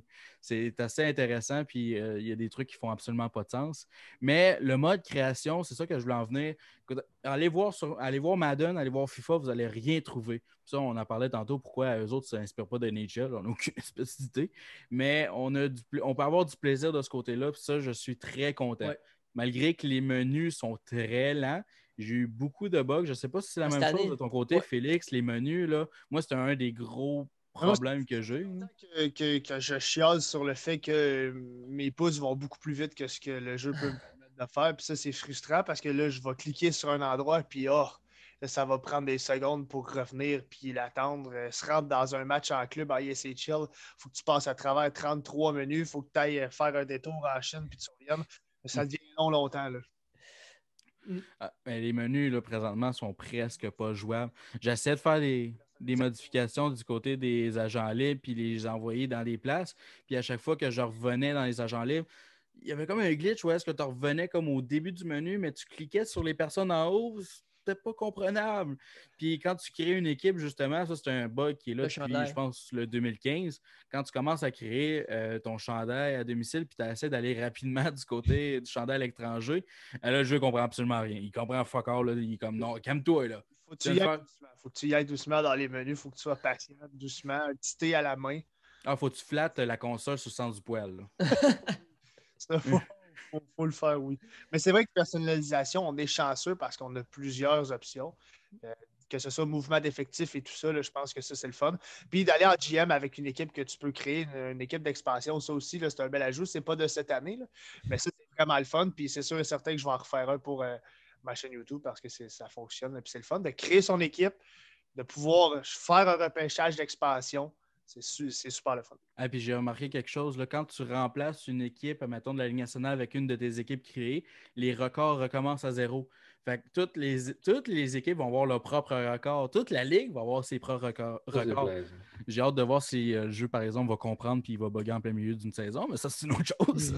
Mais Félix, tantôt, j'en parlais au gars avant. Je sais pas si tu t'en rappelles, quand Vegas sont arrivés dans la Ligue, tu pouvais faire le repêchage d'expansion avec le signe de Vegas. Ouais. Mais ils n'ont pas rajouté le signe du Kraken. Puis on connaît leur signe. Probablement que ça va venir plus tard. En tout cas, je l'espère. Mais je ne sais pas si, puis c'est la même chose pour le nouveau logo le logo des sénateurs avec le maillot. Je ne sais pas si dans la nouvelle mise à jour des rosters, ils l'ont mis. Ça me surprend. Non, il n'est pas été mis. Exactement. Est-ce que ça va venir en même temps? J'aimerais ça parce que ça pourrait être une formation, même si je l'ai déjà fait, ça pourrait être une idée pour un GM. Mais encore là, je ne veux pas les prendre parce que c'est quoi l'intérêt si tu n'as pas le logo? C'est vraiment plate. On va se le dire, le nouveau chandail est beaucoup plus beau que le rouge qu'il y a en ce moment. Si je peux faire une recommandation, si on peut faire peut-être une recommandation pour le monde qui se demande, là, est-ce que j'achète NHL 2021? Attendez au moins la première patch. Ça vaut pas la peine. Un nouveau jeu, là, pour ceux qui doutent, si vous doutez d'acheter un NHL au début, ben, vous avez votre réponse. C'est parce que vous n'êtes pas un très grand fan, puis c'est bien correct. Là. Vous n'êtes pas un hardcore fan, puis vous devez attendre. Parce que pour l'instant, le jeu, honnêtement, il n'est pas complet. Il manque des choses, il manque des signatures parce que là, Mike Hoffman, par exemple, n'a pas signé. Il manque quelques joueurs. Les rosters ne sont pas tout à fait faits. Les chandails non plus. Il va y avoir des choses à améliorer aussi, des patchs. Donc, attendez. Vous avez peut-être même une chance de l'avoir à rabais dans quelques mois avec un jeu qui va être complet. Mais tu parles des joueurs qui ne sont pas encore dans leurs équipes. Moi, Anthony Duclair, le nouveau roster qui est sorti. Ah, il n'est même pas dans le jeu. Il est pas oui, il est dans le jeu. Il est dans le jeu. Oui. Il n'est pas dans les agents libres. Il est dans l'équipe des All-Stars. Pourquoi? Attends un peu. Pourquoi Dustin Byfuglien est encore 87 de général? Ouais. Il n'a pas joué pendant une saison. Non, mais les overall, les ratings, puis tout ça, d'après moi, ils ont un dossier Excel. Puis ils transfèrent, ils prennent un random, puis ils touchent un peu à quelques joueurs. Parce qu'il y a des joueurs qui n'ont pas changé. Dustin Byfuglien, c'était le même joueur l'an passé. C'était il y a 2 ans aussi. C'était le même joueur. Il y a plein de joueurs. Jeff Petrie n'a pas été touché ou presque pas. Là. Ça reste un défenseur pur. C'est les mêmes statistiques. L'équipe ne doit pas être grosse parce qu'il y a beaucoup de joueurs comme ça qui ne sont tout simplement pas retouchés. Pourtant, on s'entend dessus que c'est là qu'ils devraient mettre le plus de personnes parce que c'est qu'est-ce qu'ils vendent, c'est qu'est-ce que le monde s'attend, c'est un roster update. Je sais que cette année, c'est différent, par exemple, mais ça fait plusieurs années que le monde se dit il faut attendre le premier roster update avant de faire un mode franchise, il faut attendre le premier roster update. C'est redondant, puis on se répète. La bonne nouvelle là-dedans, c'est que on est au début du jeu. Hein? On n'est pas genre à 2 mois de la fin du jeu, puis on commence. Puis oui, une chance, parce que, comme tu dis, il va y en avoir d'autres, des roster updates, puis des mises à jour, puis il va être amélioré le jeu. Et c'est ça que j'ai hâte de voir, le jeu, en plein mois de février-mars. Comment il va être? Puis tu as tout à fait raison. Si tu veux évaluer un jeu à NHL, que ce soit NHL, FIFA, Madden, 2K, tu attends après Noël. Après Noël, à l'habitude, là, les bugs et tout ça, les bugs majeurs, et c'est réglé. Pour évaluer, puis on pourra s'en refaire un, je pense, après le temps des fêtes. Ouais. On pourra vraiment évaluer le jeu. OK, on a tous joué en GM, on a tous joué en BioPro, on a fait quelques années partout, en Ultimate Team et tout ça. Là, je pense qu'on va vraiment pouvoir évaluer.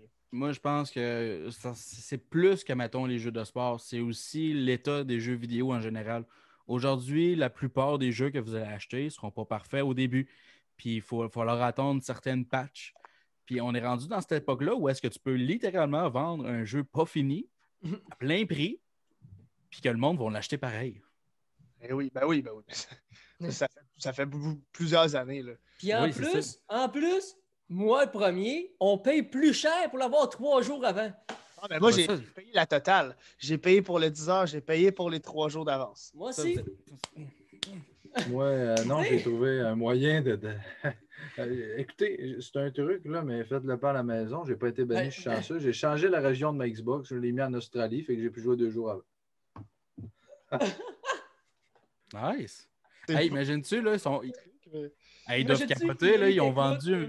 Ils doivent capoter, ils ont vendu un jeu en Australie, ils doivent faire, voyons, qu'est-ce que c'est ça?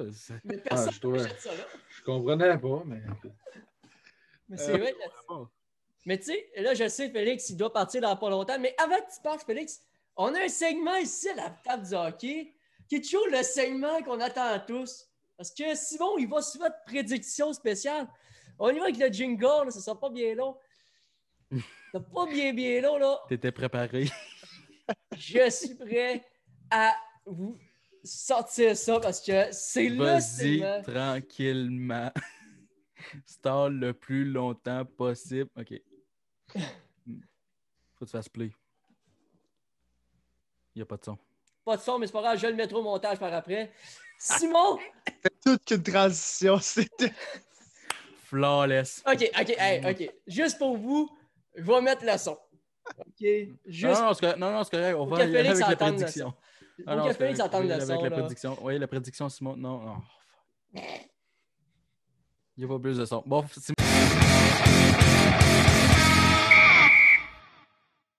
Simon, vas-y avec la prédiction. ouais. C'est ça encore. Tu veux-tu que je t'en fasse un sur le spot, un son? Vas-y, Joe. Vas-y, continue. OK. Jean-Michel, ma prédiction, on en avait parlé. Attends un mais- peu, je vais te poser la question. Là. Oui, Est-ce que c'est bon. NHL 21 va être le NHL 14 de la prochaine génération? Ben là, écoute, une bonne question. Hein? Est-ce qu'il va être de la NHL 14 de la prochaine? J'ai le goût de dire oui, mais en fait, je vais dire non parce que le 22. Non, j'ai le goût de dire oui parce que il ne revient pas. Tu sais, s'il revenait le 22 sur One, je ne sais pas si vous comprenez mon point. Attends un peu. J'ai une meilleure question pour toi. Oui. Est-ce que le 2022 va être le 2015? Je pense que la question est peut-être mieux posée comme ça. Ouais. Parce Moi, que ouais, le non, NHL mais 14, c'est plus c'était le hit. Est-ce que le NHL 21 va être le hit ou le bust après? Ben là, c'est le meilleur NHL qu'on a eu. Ça, c'est sûr là, que c'est le meilleur qu'on n'a jamais eu, selon moi. Là. 22, si ton NHL 21 est un hit ou un bust, tu sais, si NHL 22 est dégueulasse, atroce comme 2015, ça va Non, ben, personnellement, je pense que on aimerait tous que le 22 soit meilleur. Je pense que le 22 va être la même chose un petit peu que le 21, mais avec beaucoup d'améliorations. Tu sais, on parlait de notre DG connecté. Là, je suis pas mal convaincu qu'avec les nouvelles consoles, on va le mettre. Beaucoup de modes qui vont s'en venir. On va changer les graphiques. Donc, j'espère que ça va être ça. Donc, ma prédiction, peut-être que Jean-Michel, ma prédiction, pour une fois, va être vraie. Hein. Hey, c'est Moi, rare que ça arrive, ça. Moi, j'ai bien peur parce que avec ce qui se passe avec le COVID, là, on a déjà eu 1 mois de délai pour un jeu qui n'est pas fini, by the way. Fait que le prochain NHL, de 1, il va sortir quand? J'espère que ce ne sera pas en septembre, parce que ça veut dire que NHL 2021 n'aura pas sa durée complète Ça du va être jeu. la NHL qui va avoir duré le moins longtemps. Donc, est-ce que NHL 2022 va être un hit? J'ai bien peur que ce ne sera pas un hit, malheureusement, mesdames et messieurs, parce que tout le monde, présentement, ils ne peuvent pas nécessairement travailler dans leur studio, ils sont à Vancouver, fait qu'ils ont des règles à respecter comme tout le monde, là. Mais je me garde une réserve, les gars. 50-50, je pense. Que Toi, Félix, tu en penses quoi? Je suis tellement pessimiste dans la vie concernant NHL, ce qui n'est pas nécessairement une bonne chose pour cette question-là, parce qu'honnêtement, ça va y aller avec, mais je pense que je vais suivre un peu Joe.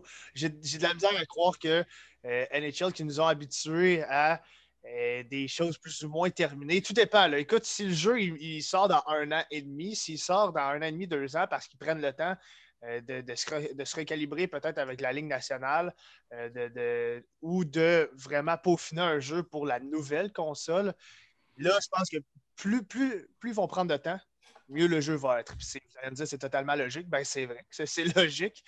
Puis s'ils sortent en septembre, pardon, moi j'ai aucune confiance en ce jeu-là parce que tu t'attends à quoi à NHL 22? À des graphiques, à des nouvelles animations. Ben là, tu sais, en 1 an, ils ont eu de la misère à ne pas toucher aux graphiques et à améliorer un jeu en dehors des graphiques. Là, tu vas me dire qu'en même pas 1 an, ils vont améliorer des graphiques et un jeu? Que j'ai de la misère avec ça. Et j'ai de la misère avec ça. Puis l'excuse qu'on avait dit avec NHL 15, ouais, mais c'est une nouvelle console, on n'est pas encore habitué.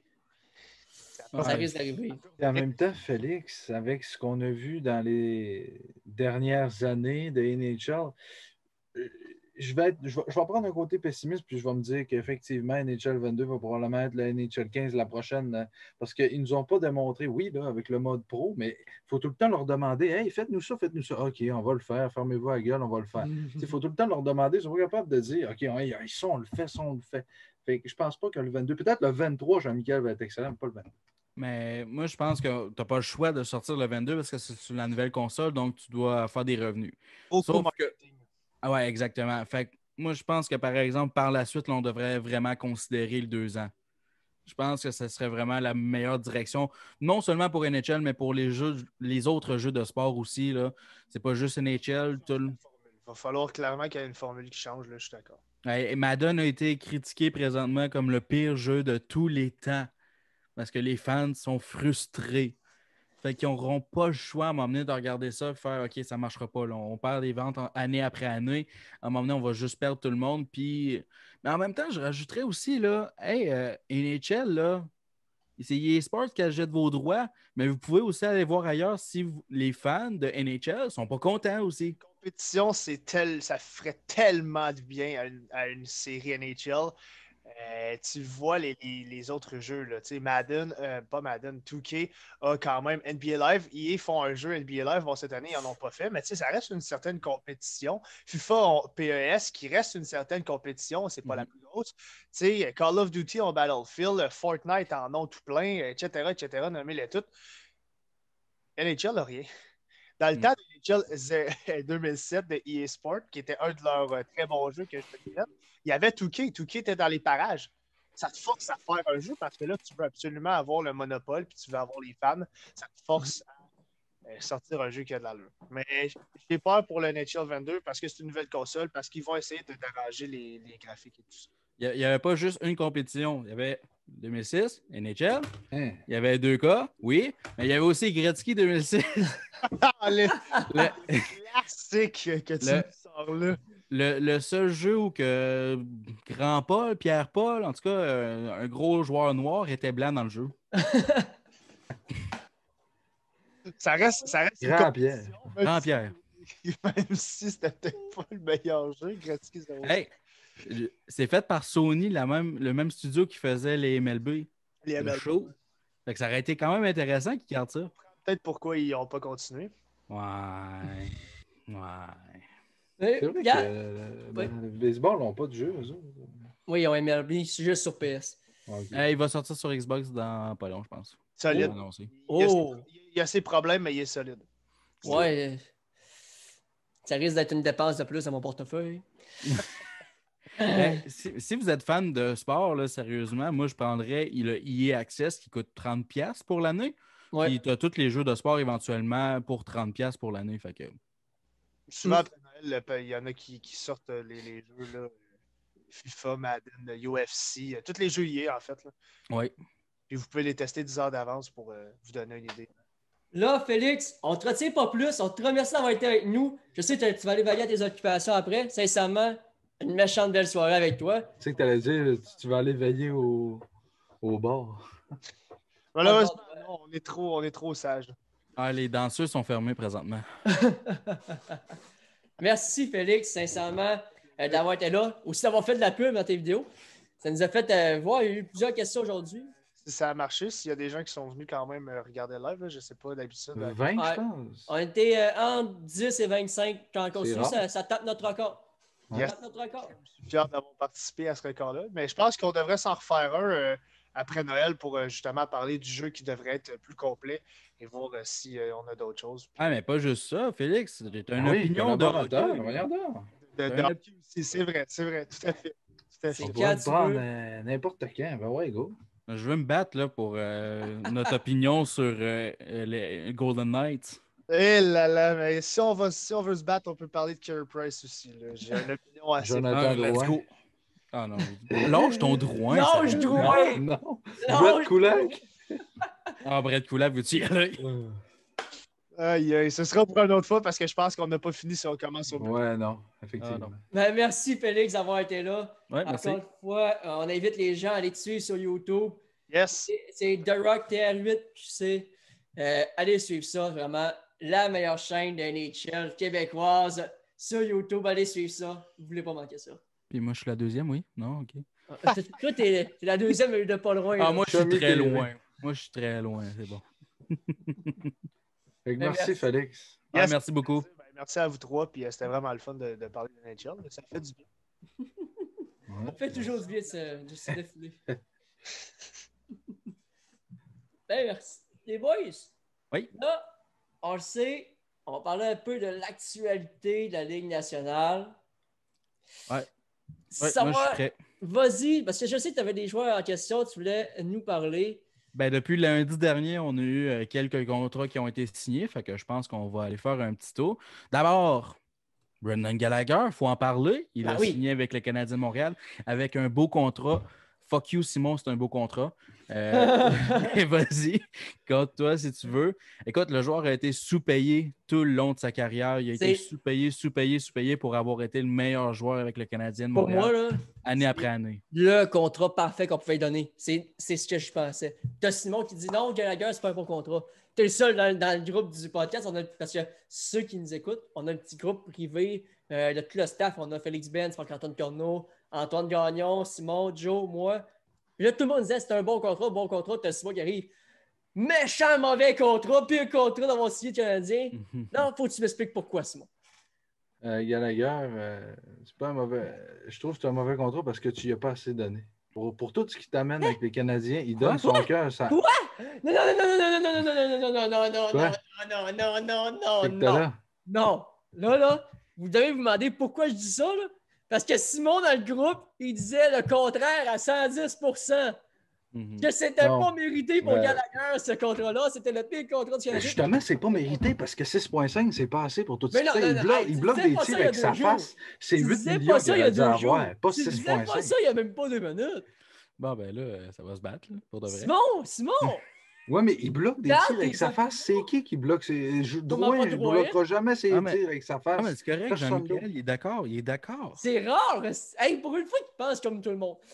Mais- Écoute, moi, je dirais juste que, par exemple, ça risque d'être long parce qu'on s'entend que Brendan Gallagher ne pourra pas rester en santé tout le long de sa carrière. Les 6 prochaines années, s'il continue à jouer comme ça, il va falloir qu'il fasse une transition parce qu'il se blesse. Mais c'est sûr que des fois, c'est des blessures qui sont ridicules. Écoute, manger un crochet d'en face, il n'y a personne qui veut avoir ça. Là, puis c'est pas des affaires qui arrivent n'importe quand non plus. Là. Bloquer un tir de chez Weber non plus. Là. Donc, mais c'est sûr et certain que le 6 ans va peut-être coûter cher rendu à la 5 ou 6e saison. Sauf que le gars a été sous-payé. On l'a payé en bas de 4 millions pendant 6 années consécutives. C'est ridicule pour le gars qui devrait avoir le C présentement. Désolé, Weber, mais ça Hey, devrait être Gallagher. Weber le mérite, mais Gallagher va finir par l'avoir. Non, Weber ne l'a pas mérité quand il est arrivé. Non, C'est mais. le meilleur leader au monde. Pour Je vrai, m'en- là, tu je sais. m'en fous. Je niaisais tantôt, là, mais 6,5, c'est un très bon contrat parce que je regardais ça et je me suis dit, écoute, qui dans tes attaquants tu peux le plus payer, qui se donne à tous les matchs, tu sais ce qui va t'amener, Gallagher. Tu ne peux pas donner 6,5 millions à Drouin ou Tatar. Gallagher, c'est ce gars-là, mais je ne suis pas d'accord avec toi, Jonathan. Le vrai capitaine de cette équipe-là, c'est Weber. Weber, c'est Monsieur Canada. Puis Weber, tu rentres dans le vestiaire, tout le monde se forme la gueule. Ouais, mais il n'y a personne qui se donne autant sur la patinoire que Gallagher. Moi, un capitaine, il faut que ce soit l'exemple sur la patinoire. C'est le joueur que tu regardes quand c'est ton coéquipier qui va travailler le plus, que tu le regardes jouer, tu vas dire wow. Weber n'abandonne jamais. Ouais, mais moi, Et Weber, il est rendu Il vieux. a beau être vieux, il mérite le C. Tu remarqueras que les capitaines, c'est souvent ceux-là les plus vieux. C'est ça l'affaire, c'est qu'il ne l'a pas mérité. Il est arrivé puis on lui est donné parce que Pacioretty n'était plus là. C'est ça qui est arrivé. Gallagher, lui, il a travaillé pendant 5 ans dans le passé. Il travaillait. Tout le monde disait que ça allait être lui le prochain capitaine. Puis là, Weber est arrivé. Et chez Weber. Weber a été capitaine pendant 10 ans. C'est ça. Oui, je sais. Le truc, c'est qu'il ne l'a pas mérité à Montréal. Il l'a mérité avec les Prédateurs. Il va l'avoir mérité avec Team Canada. Sauf qu'avec le Canadien de Montréal, il ne l'a pas mérité. Je l'aime chez Weber. Je ne dis pas que je ne l'aime pas. C'est juste que le mérite, moi, c'est un joueur qui va avoir travaillé pour le Go, qui va avoir fait de la pub, qui va avoir fait pour des dons, qui va avoir travaillé pour les enfants malades. Ça, c'est un gars qui va l'avoir mérité. Et qui est souvent. Drouin. Ah oui, souvent, il n'était plus là. Avec ses publicités de croquettes, Drouin, puis il donne de l'argent à l'hôpital de Gallagher. Non, mais Montréal. Drouin, il va voler des McCrockets. Non, jamais je vais donner Non, le mais- quelqu'un qui va voler mes croquettes. Non, mais je pense qu'on je veux s'en va dire, je niaisais, là, mais Weber en a fait une annonce quand même. Puis pour moi, Weber, quand on regarde le gars de capitaine, c'est vraiment le gars-là qui pense juste à l'équipe. Puis tu le vois rentrer, là. Puis peut-être que vous ne serez pas d'accord avec moi, là, mais moi, je pense que Weber a le même impact qu'un Crosby dans le vestiaire. Oui. Oui, Ouais, mais bon. tu peux en avoir un joueur pareil qui ne soit pas le capitaine. Ouais, Tu peux mais... l'avoir pareil. Regarde, là, présentement, les Maple Leafs de Toronto vont avoir un capitaine sur chaque ligne. Ils vont avoir Joe Thornton qui va être assistant à Tavares. Puis moi, Tavares, c'est c'est pas un capitaine. l'un... Ah oui, c'est un capitaine. L'un des meilleurs exemples, c'est dans le temps du Canadien de Montréal, justement, dans les années 70. Hey, t'avais Jean Béliveau, t'avais Yvan Cournoyer, t'avais Guy Lafleur. C'était tous des capitaines. Ouais. Fait que le C, c'est une lettre. Sauf que... Il ne devrait pas en avoir. Oui, moi, je pense qu'il devrait en avoir pareil, là, Ouais. parce que c'est aussi la personne qui va parler aux arbitres pour pas que tout le monde s'entretue avec les arbitres. Le là, gars aussi. qui va chercher la coupe, tu sais, pas que ça soit Jordan Will, puis après, il l'échappe à terre. Ça. Non, c'est ça. Fait que c'est pour ça que moi, je pense que Brendan Gallagher l'a plus mérité pour ses années passées, pour ses années avec le Canadien de Montréal. Ouais. C'est plus ça, c'est qu'est-ce qu'il a donné à l'organisation en termes de valeur, en termes de respect, puis en termes de travail aussi. Mais d'abord, le vrai capitaine, c'est Price, mais on ne peut pas y donner. Ben, moi, j'aurais été Price, oui, mais tu peux pas le donner comme tu l'as Mais Malgré que Luongo a déjà été capitaine. Oui, Luongo. Ouais, c'est une règle, tu n'as plus le droit. Après, Luongo, il n'avait plus le droit. Mais pourquoi, Ils l'ont mis sur son casque. pourquoi C'est ne drôle, pas hein? accepter ça? Parce que le goaler ne peut pas aller parler à l'arbitre tout le temps. Ben, il devrait avoir une règle que le goaler, s'il est capitaine, seulement si, il peut aller parler à l'arbitre en tout temps. Ben, le capitaine, c'est une personne qu'il faut qu'il soit concentré. Excusez, un goaler. Fait que le goaler, il n'a pas le temps de commencer à chialer après les arbitres. Il n'a pas le temps de faire ça. Un goaler, c'est comme dans sa bulle, c'est des aides différents. Là. Dans une équipe de hockey, tout le monde va le dire, le goaler, c'est la personne la plus différente parce que c'est tout le temps dans sa bulle. Il n'a pas le On temps est tous d'être fuckés, déconcentré. Exactement. Donc, c'est Parle pour en ça. connaissance de cause. Par la suite, je ne sais pas si on peut switcher un peu de sujet. Oui, boys. oui, vas-y, vas-y. Sénateur d'Ottawa continue de m'impressionner. C'est rare que vous allez m'entendre dire ça.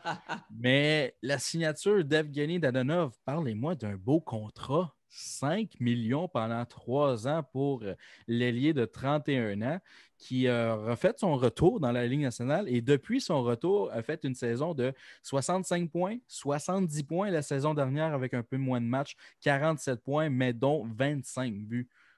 Donc, tu mets eux autres qui avaient besoin de signer d'argent, ils ont besoin de dépenser un peu. Puis tu mets ça avec des jeunes pour justement les entourer. Je pense que ça peut vraiment être une combinaison. Puis attention, là, tranquillement, les sénateurs.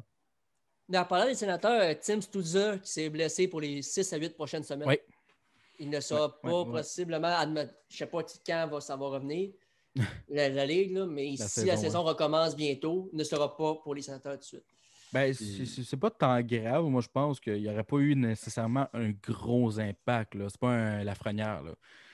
Donc, ça aurait été un joueur qui aurait juste ton 3e, 4e trio. Fait que tu es capable de trouver ça dans les agents libres qui restent. Mais moi, j'aime bien là, vraiment la signature de Dadonov là-bas. Là, tu regardes leur premier trio, ça serait Dadonov, White avec Brady Tkachuk. Ouais. C'est pas mauvais pour un premier trio.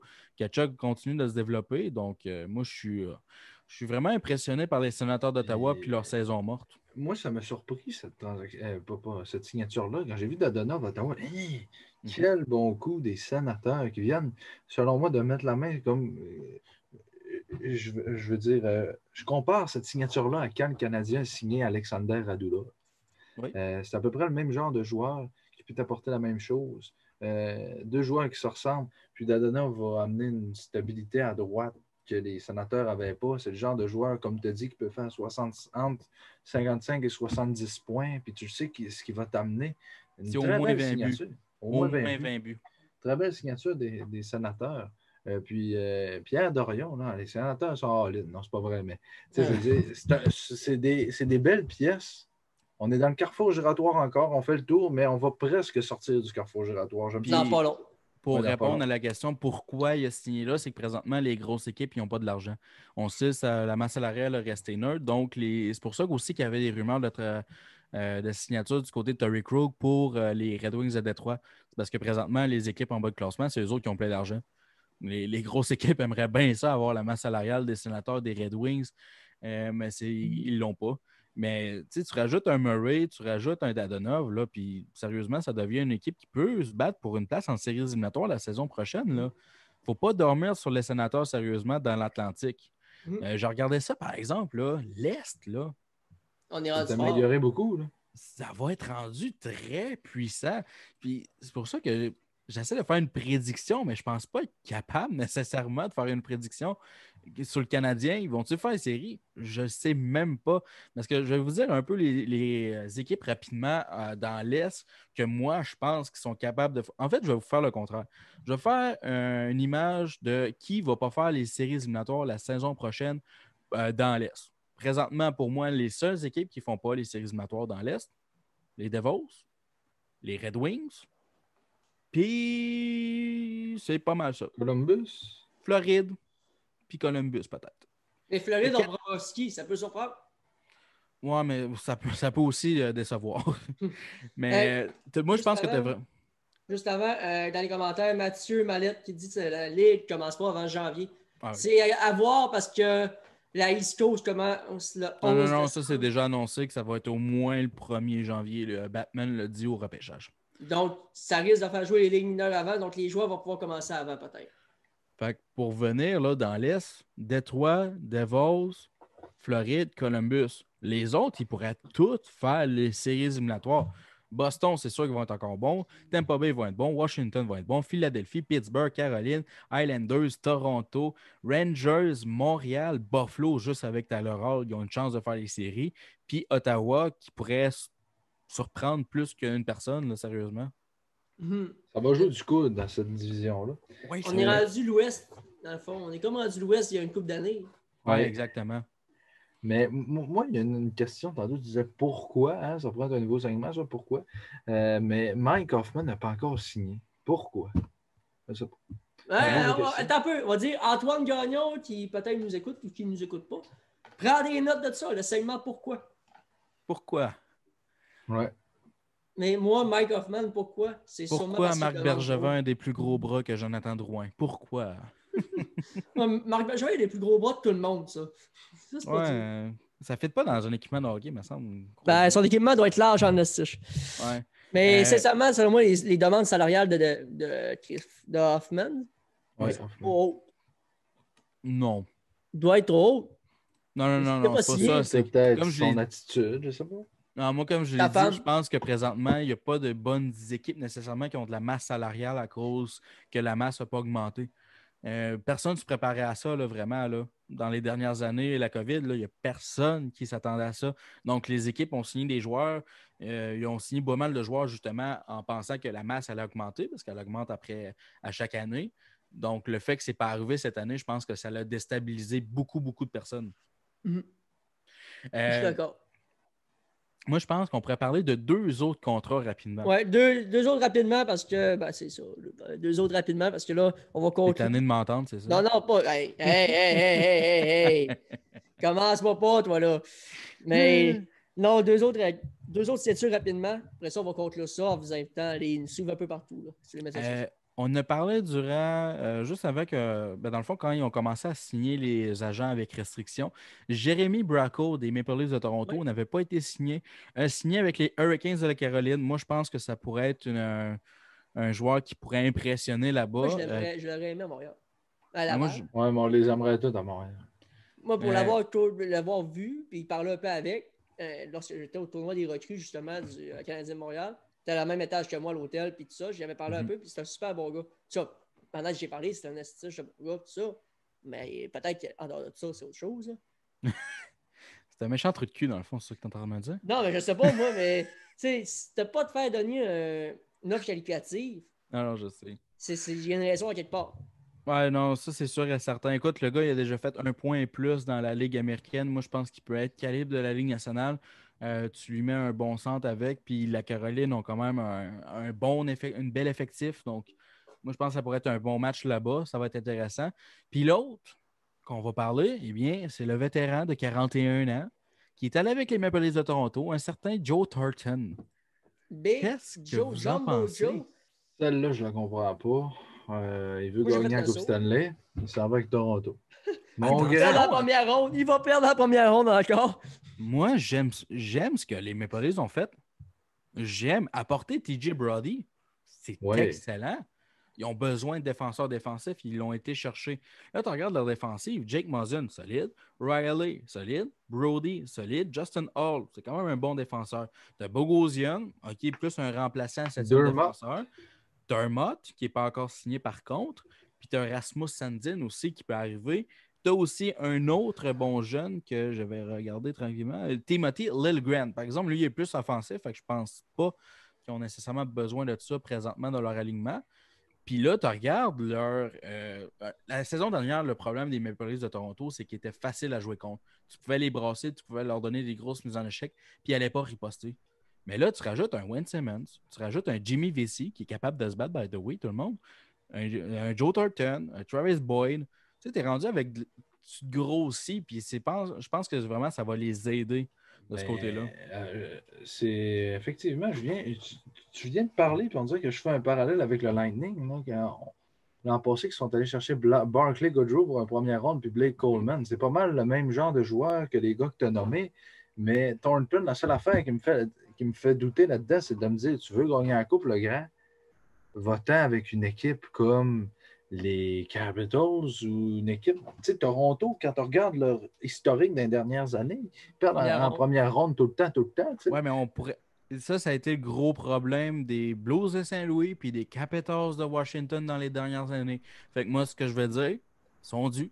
Mais je serais content pour la ville de Toronto parce que ça fait extrêmement longtemps qu'il n'y a pas eu une équipe canadienne qui a gagné la Coupe Stanley. Hein? On sait que la dernière, c'est le Canadien. La dernière fois qu'il y a eu une équipe canadienne en finale, c'est les Canucks de Vancouver en 2011. Ils ont perdu. Donc, j'aimerais ça avoir une équipe. Une belle finale Toronto-Winnipeg, ça serait plaisir. Ben, c'est ça. Revenons au passé, justement, les Capitals de Washington. Personne ne pensait qu'elle allait être capable de finalement passer la deuxième ronde, puis les Penguins de Pittsburgh. Puis ils l'ont réussi finalement. Ça a pris du temps, ça a pris du travail. Puis moi, je pense que c'est dans l'adversité que tu apprends. Je pense que les Maple Leafs de Toronto, ça fait 3 ans qu'ils seront sortis dans cette première ronde. Et ils sont encore jeunes, là. Matthews, il a 23. Marner, 23. 24, Nylander. Fait que, tu sais, ces jeunes-là vont juste prendre de l'expérience. On parlait de cette saison du Canadien de Montréal avec Suzuki et Kotkaniemi, qui, eux, les séries éliminatoires, ça leur a apporté des bonnes expériences, malgré qu'ils ont perdu. Pensez à ces joueurs-là, là. Sont-ils tannés de perdre, tu penses? Ouais, il doit être Penses-tu que la prochaine année, en séries éliminatoires, ils vont tous se donner? Eux, ils sont pas comme une certaine personne dans notre équipe de deck. Ça ne leur dérange pas de perdre. Jean-Michel Fortin? Simon Tremblay. Ah, ouais. Ah, mais tu joues au deck. Tu joues pas pour des millions, là. Mais non, C'est je ça. joue le fun. C'est ça. C'est juste une petite blague que je voulais faire. Mais non, c'est correct. Garde-toi. T'as le doigt. On est capable d'en J'ai le prendre. doigt, je suis mécanicien. J'ai le doigt, je suis mécanicien. J'ai le doigt. J'ai le doigt. J'ai le Mais- doigt. Bref, les boys. Oui. Hey, c'était-tu un bon show pour vous? Là? Ah oui, c'est un bon show. Tout un show avec Félix, on rit tout le temps. Hein? Puis, un bon Jack, comme on dit. Ouais? Hey, je viens de remarquer quelque chose sur Reddit rapidement, là, sur NHL 2021. Il y a en tout cas, c'est une image là, présentement que je vois. Les fans des Ducks d'Anaheim ont encore un chandail qui est marqué 2017-2018 en séries éliminatoires. Ah ouais. Okay. Oh oui! Moi, il y a une chose en pro qu'on n'a pas parlé, on ne peut pas demander à être échangé. C'est plat. Ben, ça peut arriver dans les prochaines années, peut-être. Ben, non, mais en fait, c'est le petit menu, justement, tu disais la petite bulle là, qu'on peut pas demander, on peut rien faire avec. Moi, d'après moi, c'est là. Okay. Ouais. Comment y accéder, aucune espèce d'idée. Ouais. Mais si c'est là, ça doit être parce que tu peux y accéder un jour. Ouais. Mais d'après moi, c'est là que tu peux faire ta demande Une de prochaine transaction. mise à jour, peut-être. Parce que justement, quand tu regardais les bandes annonces du Biapro, à un moment donné, c'est arrivé que Ray Ferraro, il disait le gars a été demandé pour une échange. Ouais. Fait, moi, je pense qu'il est dans le jeu. C'est juste que comment y accéder, c'est comme un cheat code du vieux temps. Il va falloir faire une combinaison de boutons. Flèche par en haut, flèche par en bas, en côté, droite, Comme gauche, droite, gauche. Comme ça. Et voilà. Tu t'as d'accepter. Ou bien après tes 2 années, là, je sais pas. Mais je pense que j'ai vu ça sur YouTube. Après tes 2 ans, je pense, je sais pas. Bon, Ouais. ben les boys, C'est ça le problème, on ne sait jamais avec eux autres. Ouais. je vous remercie d'avoir été là. On remercie Félix aussi d'avoir été là, The Rock QC. Allez voir sa chaîne YouTube. Aussi, allez voir la chaîne YouTube de Jack's Danger, la chaîne de Joe. Vous allez avoir du méchant bon stock de NHL 2021, je suis convaincu. Oh, ben, pourquoi pas plugger ma chaîne YouTube aussi? J'en ai Non, 19. non. Hey, la concurrence, ça va faire. Concurrence à moi-même. Tu fais même pas une Félix, c'est NHL comme 2021, RDS, toi, puis tu toi, fais c'est juste- TVA Sport. Moi, c'est... Ça, c'est rien. Moi, c'est Ça, rien. c'est poubelle. TQS. Il n'existe plus. Bref, la gang, suivez-nous sur Instagram, Spotify, Apple Podcasts, même sur TikTok, même sur Instagram. Snapchat? Non, on n'est pas sur Snapchat. Gretzky 06. Bref, la gang, c'était Jean-Michel Fortin, Jonathan Defoy, Simon Tremblay et notre invité, Félix Laroche. Ciao, bye. Allez.